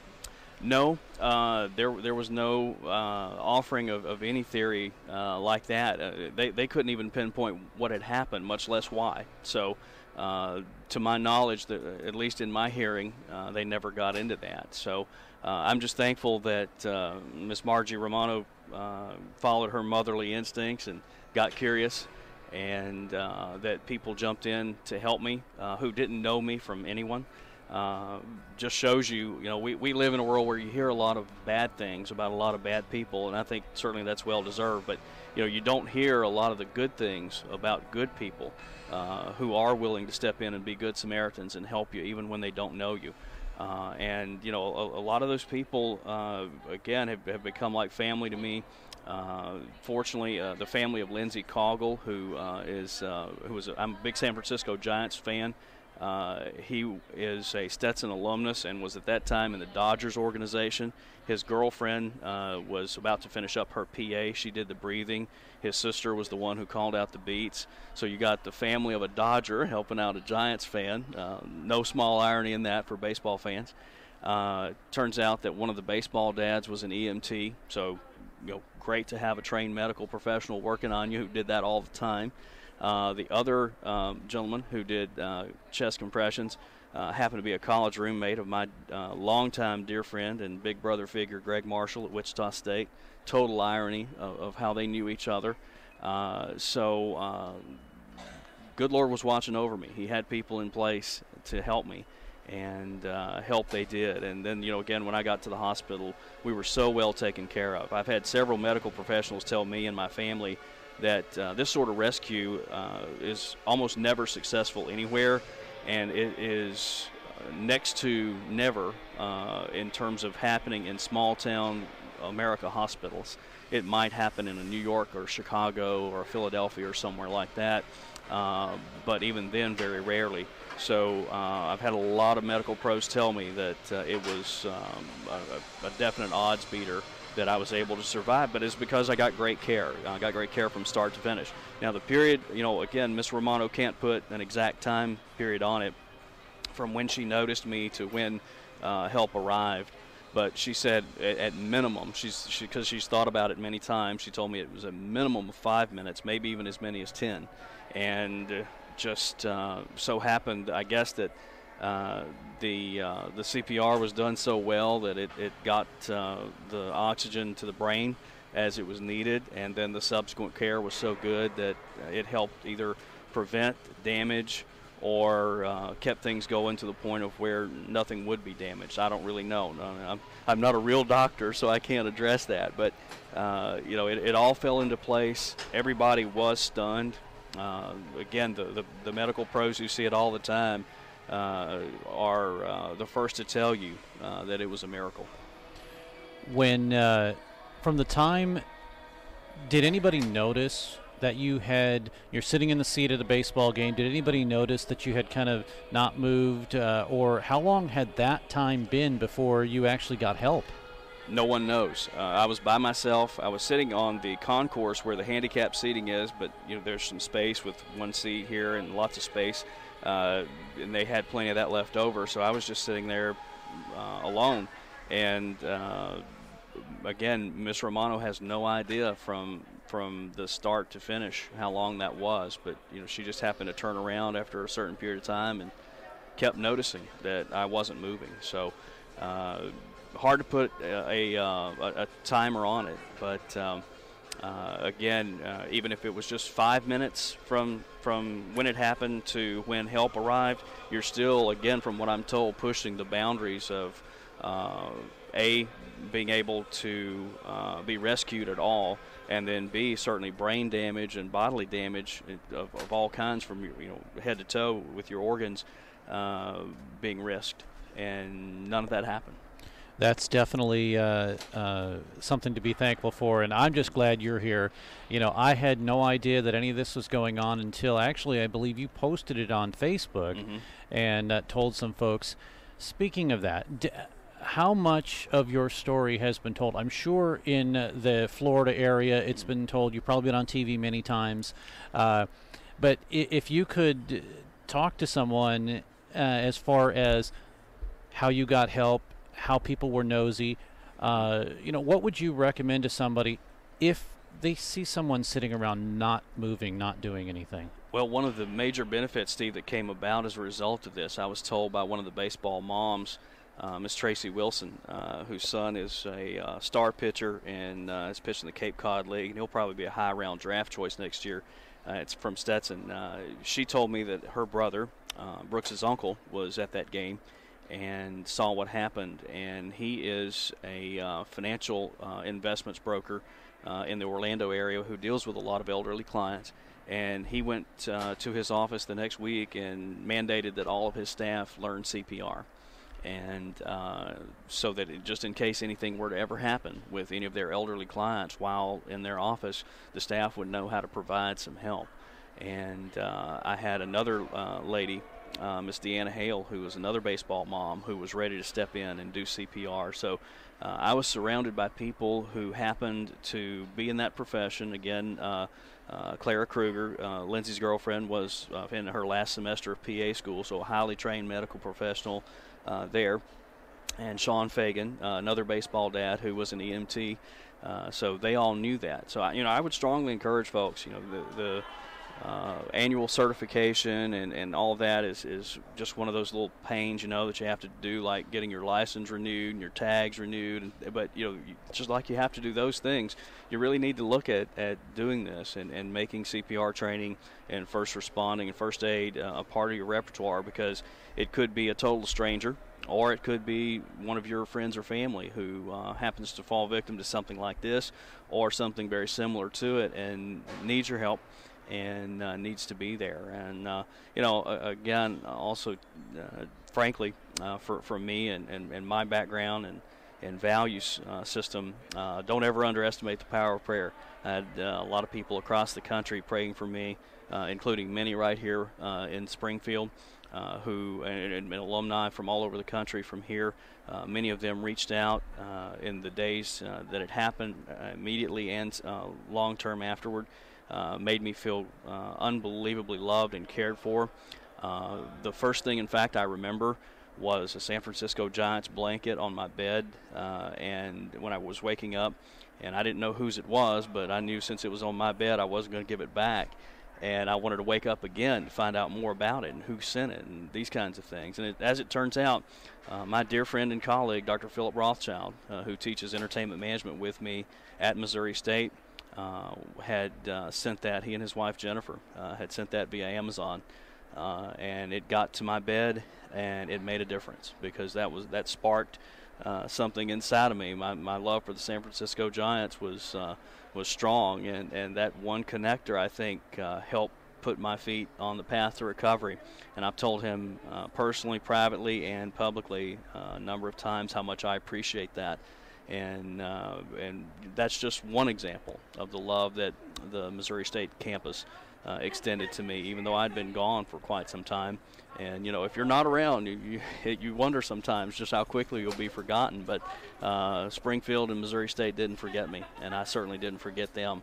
And so I'm just really, really thankful and grateful for them. And so that's what I would tell people. Learn your CPR, learn your first aid response, because that can help save someone. And again, too, never underestimate the power of prayer. Ben Goss of Missouri State and Missouri State Entertainment Management, we appreciate you joining us, and it's always been a pleasure to do games with you, and we will definitely do that again, whether it be Ice Bears or indoor football or something like that. I'm just glad you're around to be able to do it with me. Thank you, buddy. It's so good to still have your friendship and support after all these years. You were awfully kind to take a chance on me coming into the booth with you there all those years ago, and we're going to find a way to do it some way, somehow, even if it's me just coming on and telling Laffy Taffy and knock jokes in between periods here just to keep everybody entertained. But thank you so much for having me. Thank you to all the Ice Bears family and the Missouri State family. It's so good to be back. It's great to have you. Dr. Ben Goss, who, of course, and we're just going to say suffered a heart attack, but the true, again, name for it is idiopathic ventricular tachycardia, and just my shorthand for it is cardiac event. There you go. That's short enough. All right, we'll take a break. Ben, thanks so much. My pleasure. And we have third period of hockey coming up in a moment on KBFL and on Web Sports Radio. Pearson Kelly Office Products presents Great Moments in Office Technology. When Julie gets bored at work, she writes funny captions to pictures of animals she found online. Then she realized she could send all of her pictures in one gigantic message to her coworkers. At that moment, Julie created Junk Email. Now, employees can enjoy their days watching auto-tuned sneezing pandas. There are plenty of ways to waste your company's money. Your copier shouldn't be one of them. Pearson Kelly Office Products. Business made simple. Let's head for the third period. Here's Steve Casson. And also joining us is the general manager of the Missouri State Ice Bears, and Ryan Armstrong, along with Scott Lutzke on graphics, and our camera person tonight doing a great job, Zachary Forrestel. Tells you how long ago that interview was. A lot of mentions about things that we no longer are a part of, including the old name of the ice rink and a couple of radio stations that we were a part of too. But yes, good to see Dr. Ben Goss, that he is now in perfect health, and like to pass along too, folks that may or may not know, but he's kind of the Vin Scully or the Chick Hearn of broadcasting here in Southwest Missouri. And Art Haynes, who does a lot of the Bears basketball games, football games, and baseball games, and he is in the hospital, so we wish a speedy recovery to Art Haynes. Meanwhile, we are underway here in period number 3. The Ice Bears will skate from the left to the right, Tigers from the right to the left. Remember, 28 seconds still remaining in the penalty to Zach Drummond. And the Tigers are working on power play number 2, just their second of the game. Puck to the near side, Tigers work it up high. It will be Cassioppo with an opportunity, but instead they give it back over to Morris. Good play by the Ice Bears, Gronberg, and he is not able to clear it though. Power play has expired, and right as it does, Harper, what does he do? He slides across, and he's able to clear the puck. If you want to talk about a guy that's an MVP for Missouri State, since day one, it has been Blake Harper. He has done everything asked of him for Missouri State, but he doesn't have a goal yet. 2 assists, though. Ice Bears with Cullerton. Right on the doorstep is Cooper, and it hits off the side of the post, and the Ice Bears are that close to making it 2-0. Stewart with a drive-in, tipped by Conti. Driven all the way around by Nick Spolik. Can he clear? No. Taken by Andrew Cassioppo. He'll drive it to the far side. Worked by Baumstark, and the Ice Bears do hold it in. Cullerton is dropped down in low. 18:32 to go in this period. Puck is deflected from behind, and it just missed, banking off the goaltender. Now here's Cooper. Here's Gerhardt. Gerhardt with some room, gets it right through, and it went off of the skate maybe of Cooper. Now again Cooper with the puck. Cullerton is there. He tried to work it.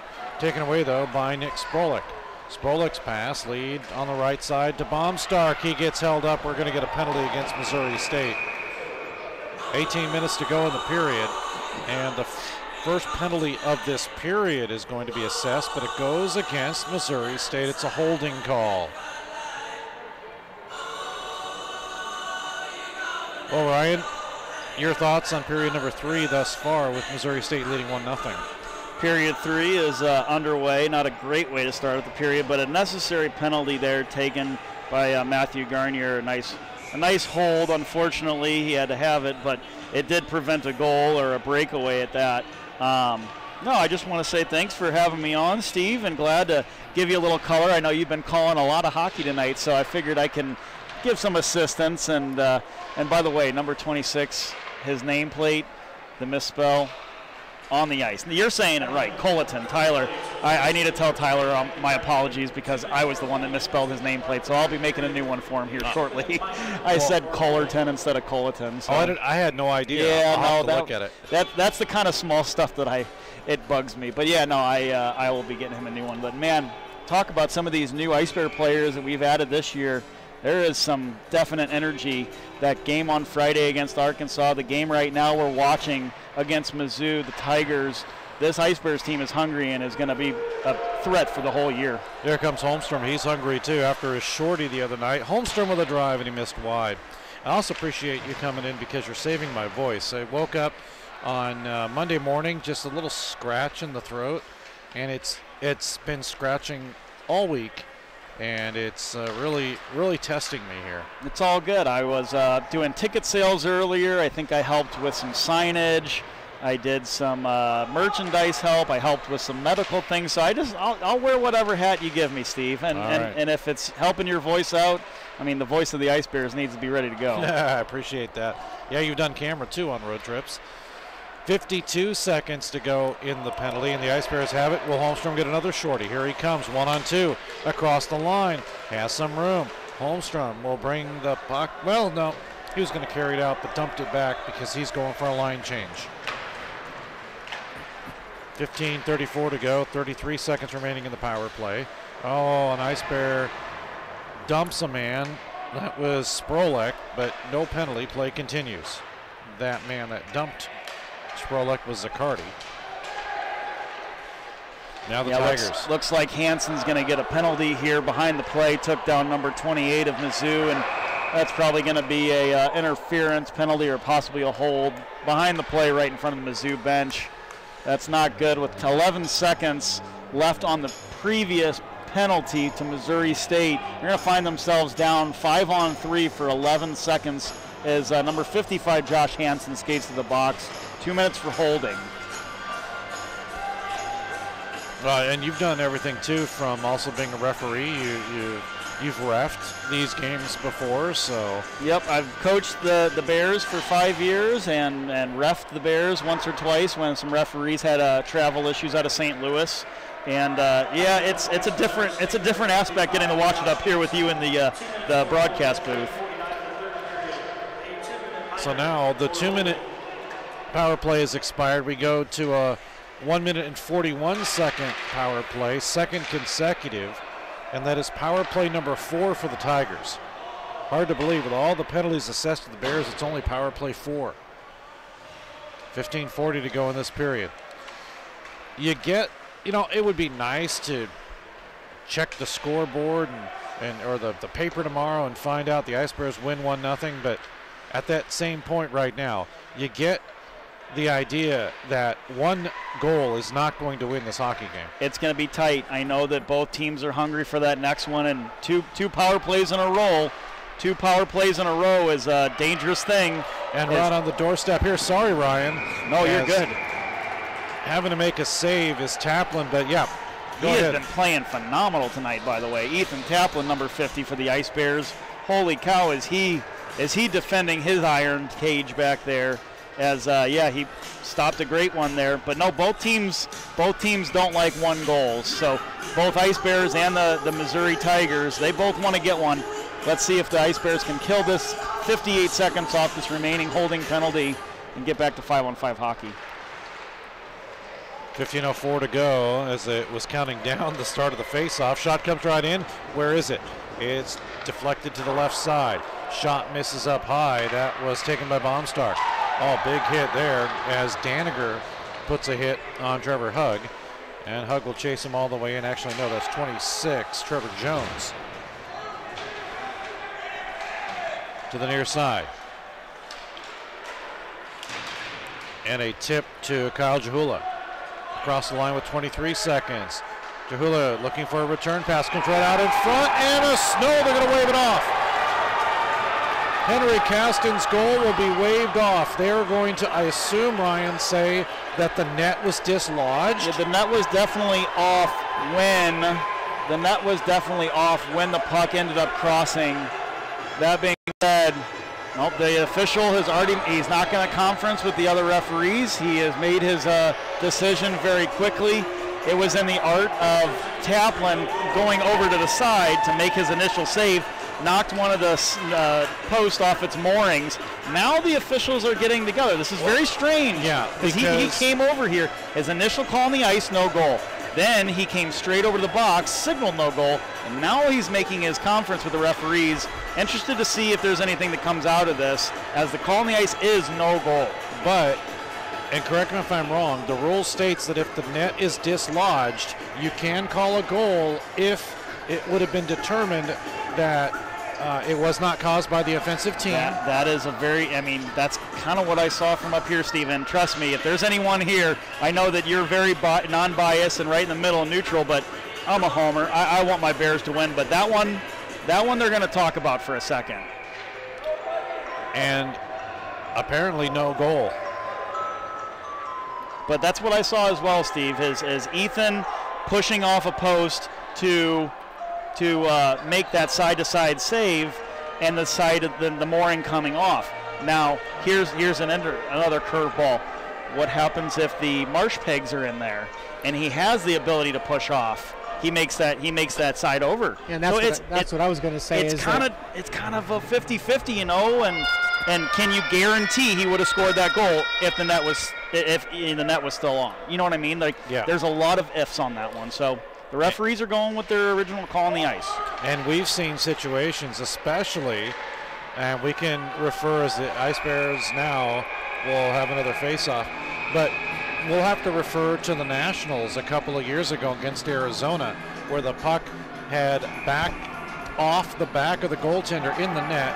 You absolutely assume it's a goal. You know it has to be a goal, but the official can't assume he never saw the puck in the net. Exactly. The officials, whether themselves on the ice or in the national tournament where video replay is permitted, you have to see the puck going in the net. You can't just say, well, I think it's under his pad and it goes in and it comes out. You actually have to see that puck. So they have to see it. And I'll tell you what, they saw Mizzou number 10 getting a little feisty in front of the Missouri State net, and that's going to find them on a penalty kill in about 11 seconds when Hansen gets out. So right now it's 4-on-4, and Missouri State might be able to gain some momentum here. Yeah, Henry Caston will get called for the penalty, a roughing call. And like you say, Ryan, in 10 seconds or 11 seconds, Missouri State will have power play number 3. But they have control of the puck net while they did. The puck is, well, apparently it's on the line. The Ice Bears were able to clear, so that's a good thing. 14-12 to go in the period. Conti keeps it in play. Gets it over to Osdek. He gets hit up high. Everyone looking for a penalty. No penalty according to the officials. Oh, it was kept in twice. Once by Conti, second by Osdek. Osdek to work the puck. Stayed by Harper. To Conti. He shoots. It's blocked in front. Went off of Trevor Jones. Near side to Osdek. It's out. And the Ice Bears will work with 1:17 to go. They have that power play now. They need another one. Here's Colleton in front to Osdek. Backhander save. Rebound. Nobody there to pick it up. And we're going to get a penalty, and Ice Bears down. That's Osdek. It's a misconduct. Yeah, he's got at least a 10, probably 2 and 10. I think he might be tossing him now too. Referee is not putting up with any of this. Jack Estes. Number 34 is gone. That's a 2-10 game misconduct for number 34. We'll get the official call on the ice here in a second. But if I were to say anything, maybe a high sticking. Oh, that looks like we're going to go slash behind the play. Number 91, Cameron Osdek, was down for a second behind the net and some pain, so we'll see. Scott caught that on the replay. It's kind of hard to see because it was so behind the play, but yeah, Osdek was down, and the Ice Bears will find themselves on a 5-on-3 for 1:06.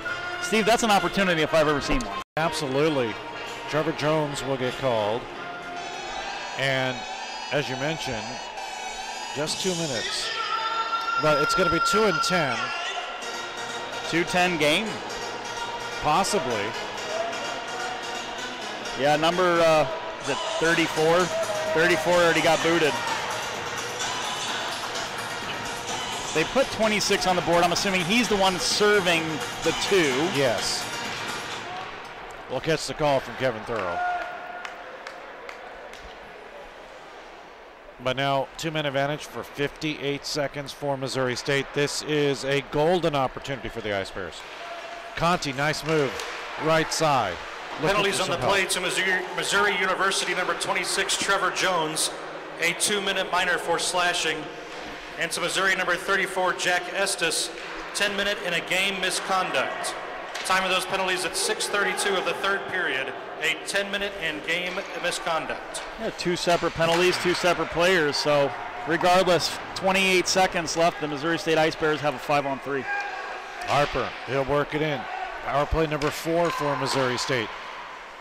Cooper with a shot. That gets deflected. Now left side to the right side to Harper. It's scored! It went off!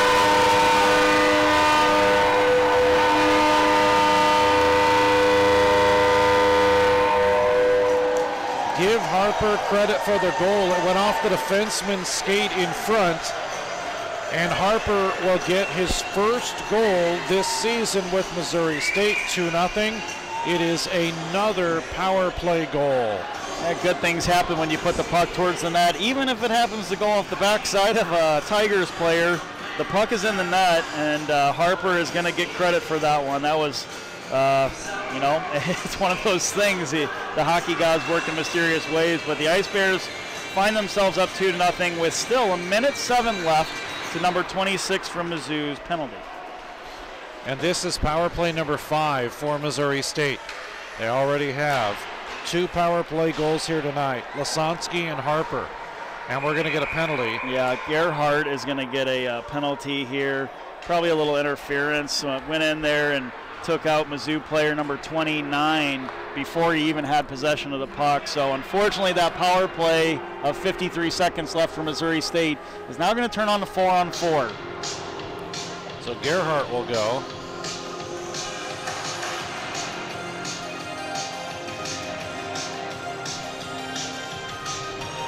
Four-on-4 for 53 seconds.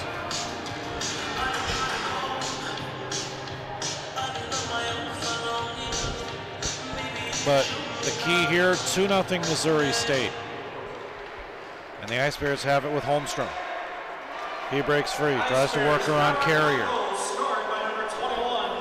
Harper! Assisted by number 7, Vinny Conti.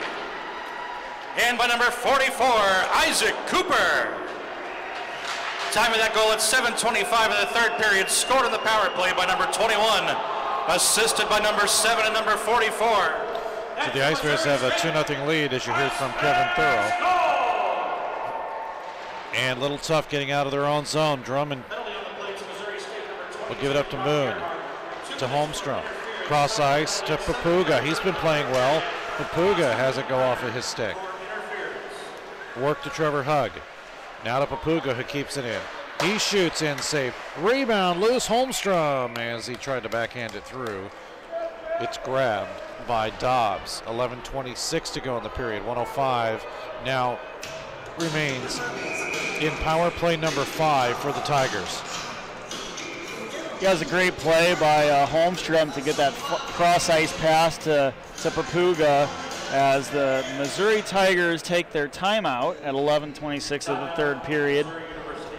Great pass by Holmstrom to find Papuga going down the right side, and Papuga puts it on net and gets a good rebound chance for the Ice Bears. 34-24 shots in favor of Missouri State, and I know they want to hit that 40 mark for sure. So they're going to keep throwing things in the net, as we saw with Harper's shot. Good things happen. Ryan, just to change things up a little bit, I'm sure no doubt you heard what happened in UCO. I did, yeah. That's we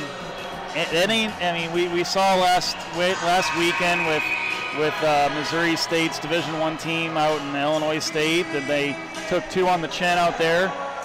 Number 1 ranked UCO, University of Central Oklahoma, hosted Maryville. What are they? The Dogs or Saints? Saints. The Saints. They hosted the Saints in Maryville and UCO, and then took 1 on the chin tonight. So congrats to Maryville, and we'll see both of those teams here in Springfield. Those should be fun games to watch, to say the least. And we have home and home with Maryville this season, so that'll be nice. And UCO, that's correct. Yep, for sure. 57 seconds left. It goes into the Missouri State zone, drop down low. Tigers, they bring it out with Yahula. Shot in, steered in the corner, back once again. This one will be Baumstark. He'll work it down low.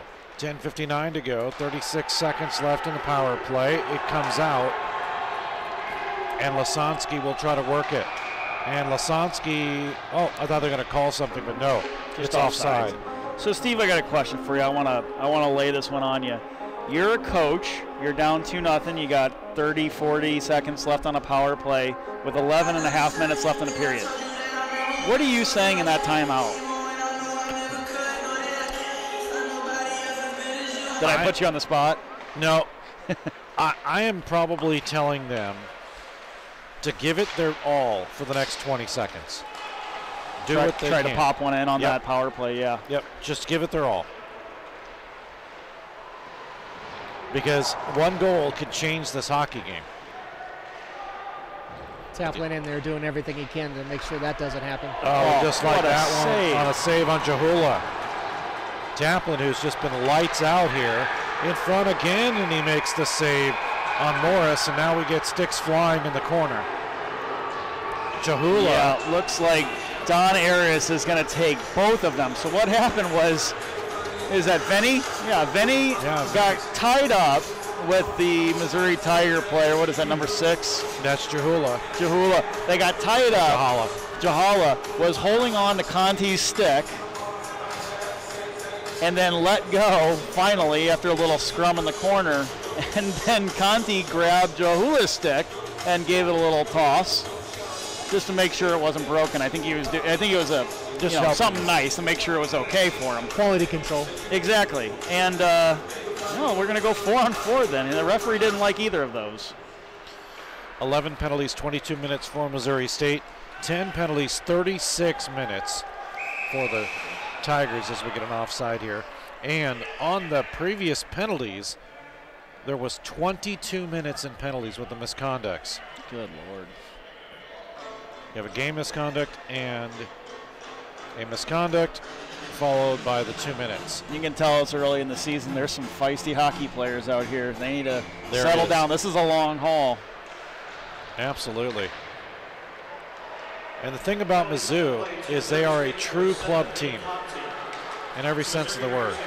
Here's Culleton with a drive-in save. It hit the mask of Jobs. He's able to move it into the corner, but Culleton has it. He'll keep it. Now to Cooper. Drops it down low. Culleton's there. Oh, I see how it's, I didn't even notice that. Yeah, I'm sorry I pointed it out. I never would have known. Sorry, Tyler. I'll take care of it for you. 9.5 to go in this period. 37-27 in favor of Missouri State. On shots, they lead 2-0. Far side off of the stick of the Ice Bears Culleton, and it's cleared and sent all the way down. Great little crowd on hand tonight for a 9:45 game. Yeah, not bad. It's a late one for sure, but the Ice Bears play at 6 o'clock tomorrow. Great time.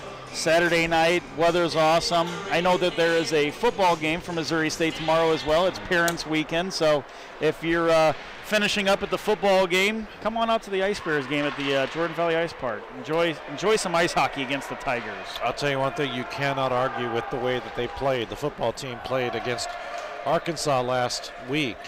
Yeah, they lost the game, but it was a great game to be played. It was awesome. I kept refreshing it. I was on my way back from St. Louis last weekend, and I kept when I didn't have you on, because I was listening to Web Sports Radio on the way home on the highway, and when I wasn't, I would switch over and refresh the football game, and holy moly, that's something to be proud of. I'm sure Coach Petrino had a little extra fire for that weekend, or for that game. Yeah, they were leading at halftime. It was just everything looking good. But Arkansas is not a top 10 team for a reason. Here's Culleton. He's one of the top players for Missouri State for a reason. He's been playing very well.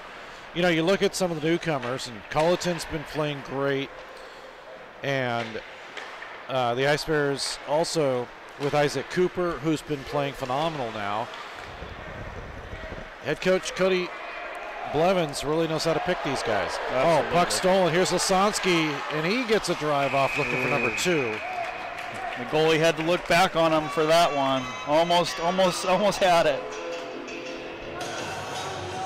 Yeah, there's been some talent that's come through these Ice Bears with Jamison McGrath, Isaac Cooper, Tyler Culleton.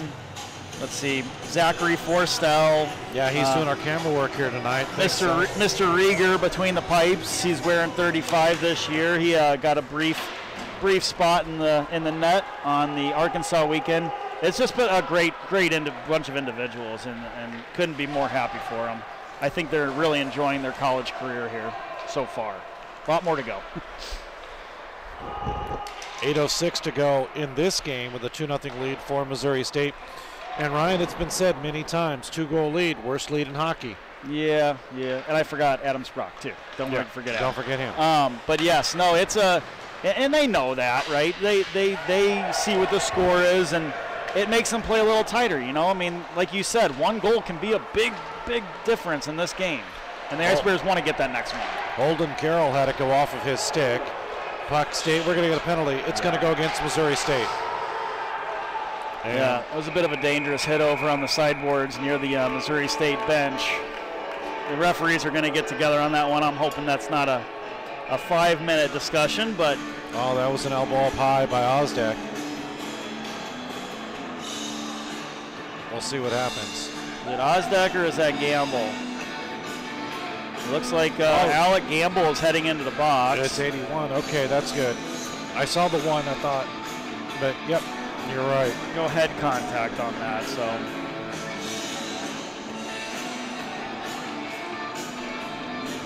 The Ice Bears will find themselves on another penalty kill. What is this, Steve? Number 5 or number 6? This is 6. Number 6. Yeah, this is something that Coach Blevins is definitely going to be recognizing with his team, is the Ice Bears find themselves on a 5-minute major head contact with 7.5 minutes left in the third period.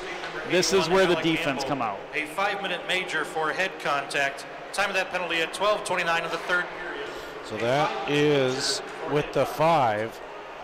That is 12 minutes or 12 penalties, 27 minutes against Missouri State. Just to clarify the rule for all of our viewers and listeners out there, with a 5-minute major penalty, if a team scores a goal on that power play, that 5-minute major, that player does not leave the box. That penalty stays up for the entire 5 minutes. So just some clarification if you're wondering what's the difference between a 2 and a 5.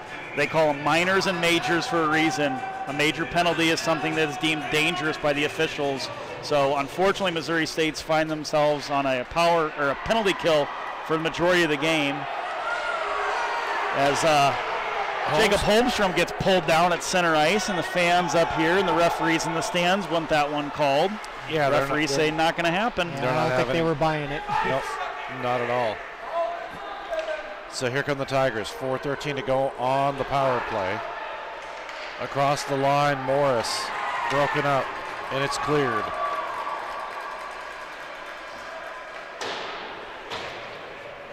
To the near side. Conti to put some pressure on. He gets stick check. Play continues. Use this time. Use that time to kill it. Use that delay offsides to your advantage. Culleton had it go off of his stick, and the Ice Bears will regroup. They'll clear it. 3:40 to go.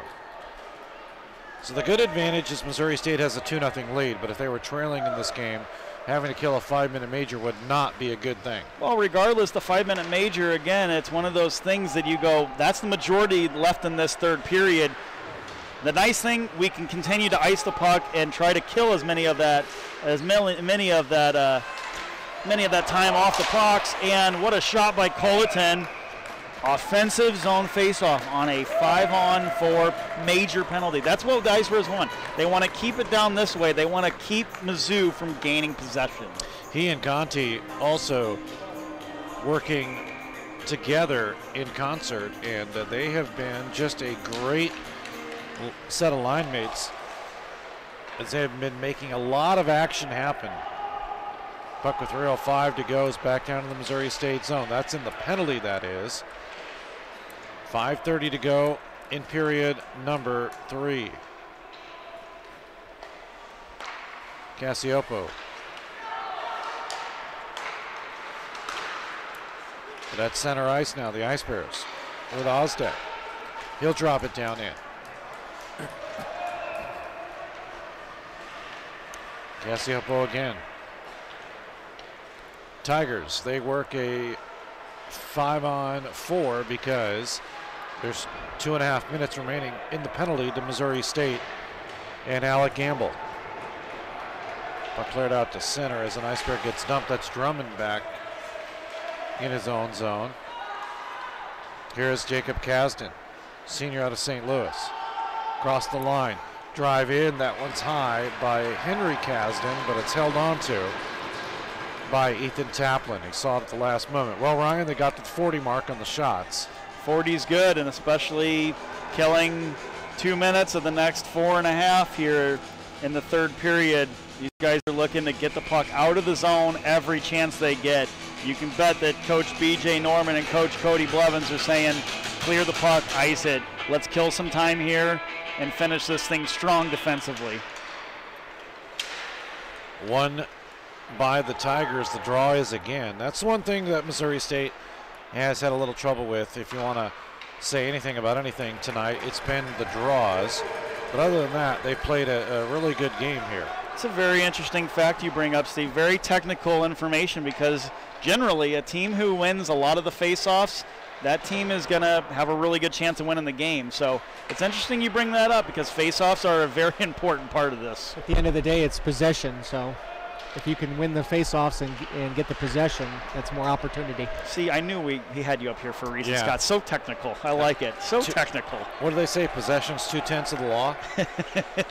It's probably 2/10 of most goals. I don't like to talk about the law. There you go. Yeah. Now I could go into some songs, but we won't.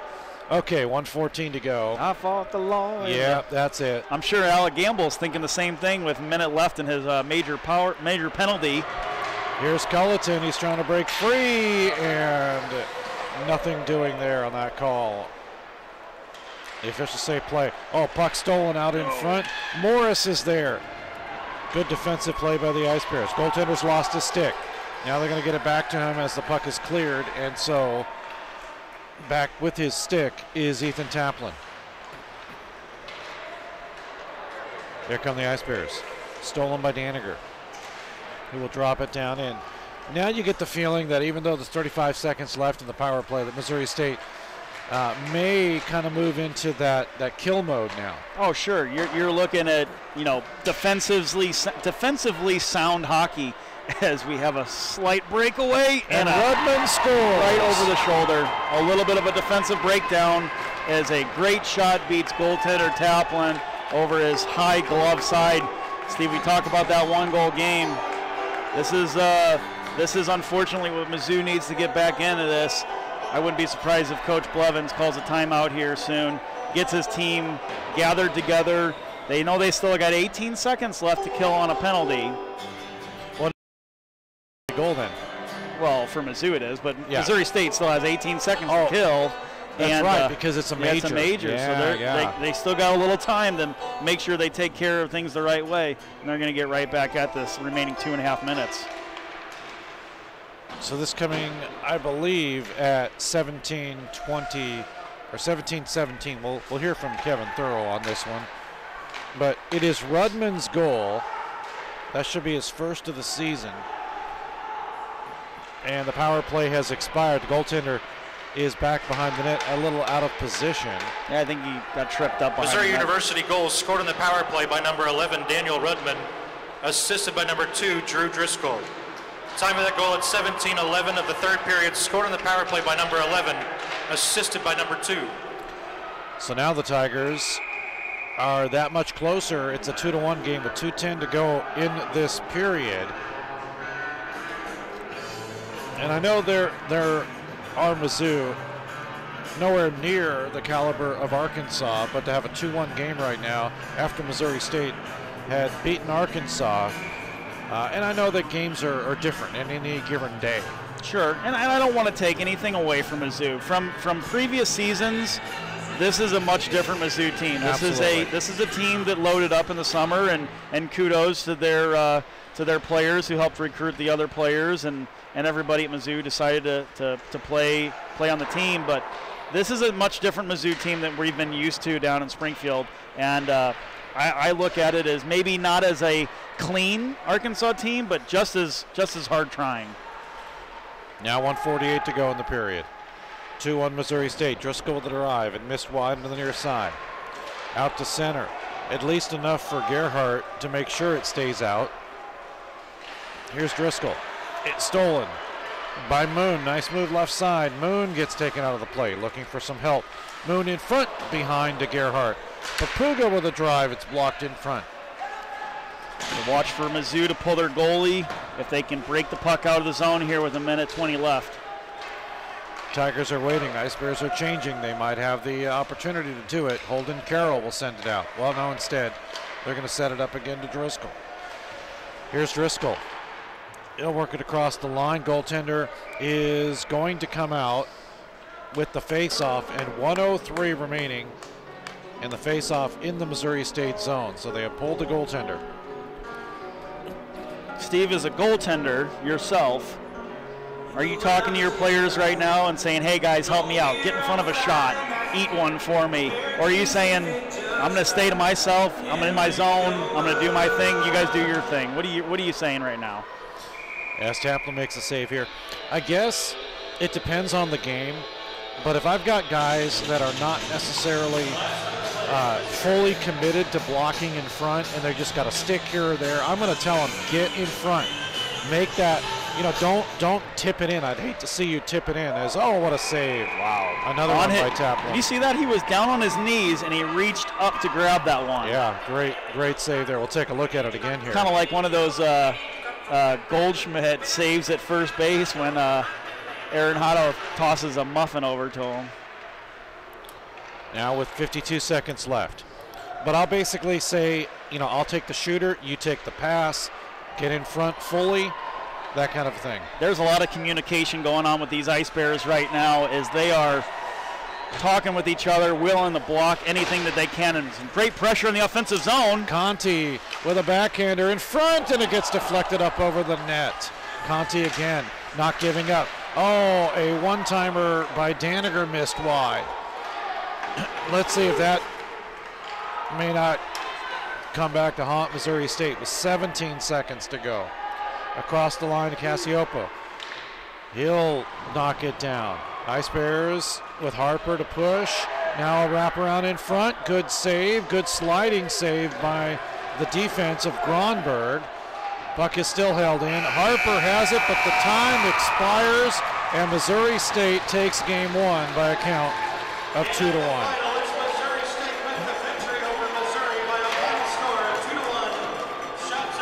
Ice Bears do get 40 goals on the game.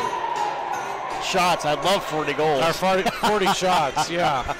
It's all good. I know you've had a long night, Steve. I know you helped the Drury team out with their production earlier today, and we're happy to have you back with Missouri State hockey and calling the Ice Bears from Web Sports. And you know what? I'll be happy to jump on tomorrow with you.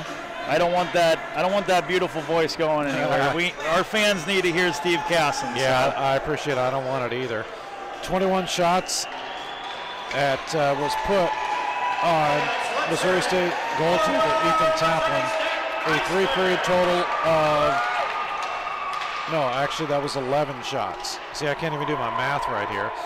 As we're going to have, we got Kevin Thurrow down there. Kevin Thurrow with an on-ice interview here.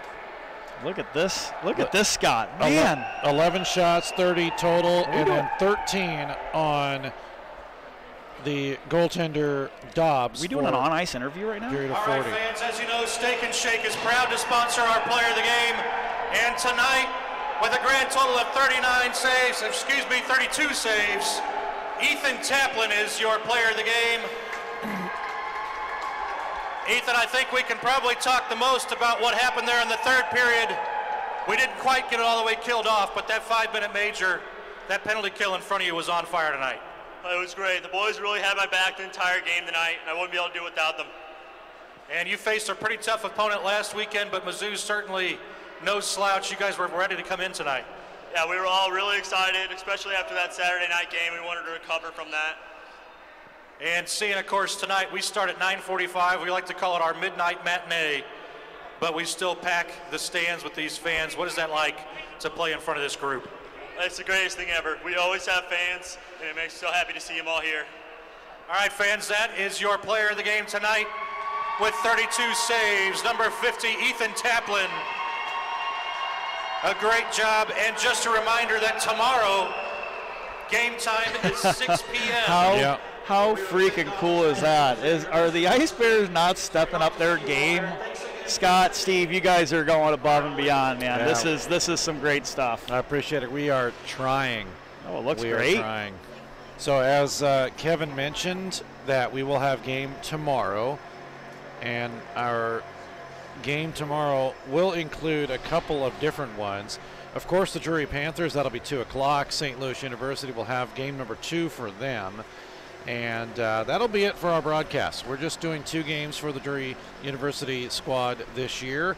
And then, of course, 6 o'clock we'll be back with Missouri State and the University. Steve, did you hear non-hockey related? Did you hear Albert hit 700 today? I did. He hit those 2? I did. He's now 55 away from Hank Aaron, the all-time Oh, my home gosh. run How hitter. cool is that? We were making some history in Missouri today. Speaking of history, we are going to be history in just a moment. My voice will be history if we don't get out of here. But again, Missouri State wins by a count. See, it's going away already. 2-1. All goals were power play goals. Lasansky at 14:46 of the first, his third. Harper will get his power play goal, his first at 7:25 of the third. And then at 17:11, Rudman, a power play goal, his first for the Tigers. That'll do it here from Jordan Valley Ice Park as Missouri State on the Stan Melton Ice Arena wins by a count of 2-1. They go to 2-1 on the season. Thanks so much, Ryan, for helping me out. My voice thanks you too.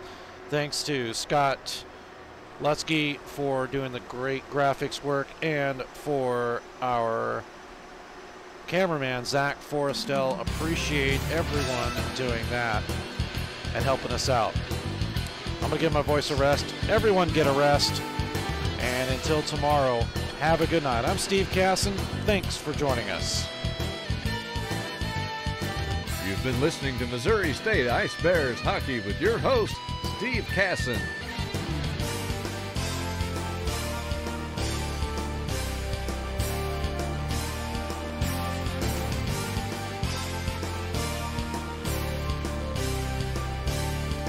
Thank you for tuning in to tonight's game. Ice Bears Hockey is a presentation of DS Sports Enterprises and WebSportsRadio.com.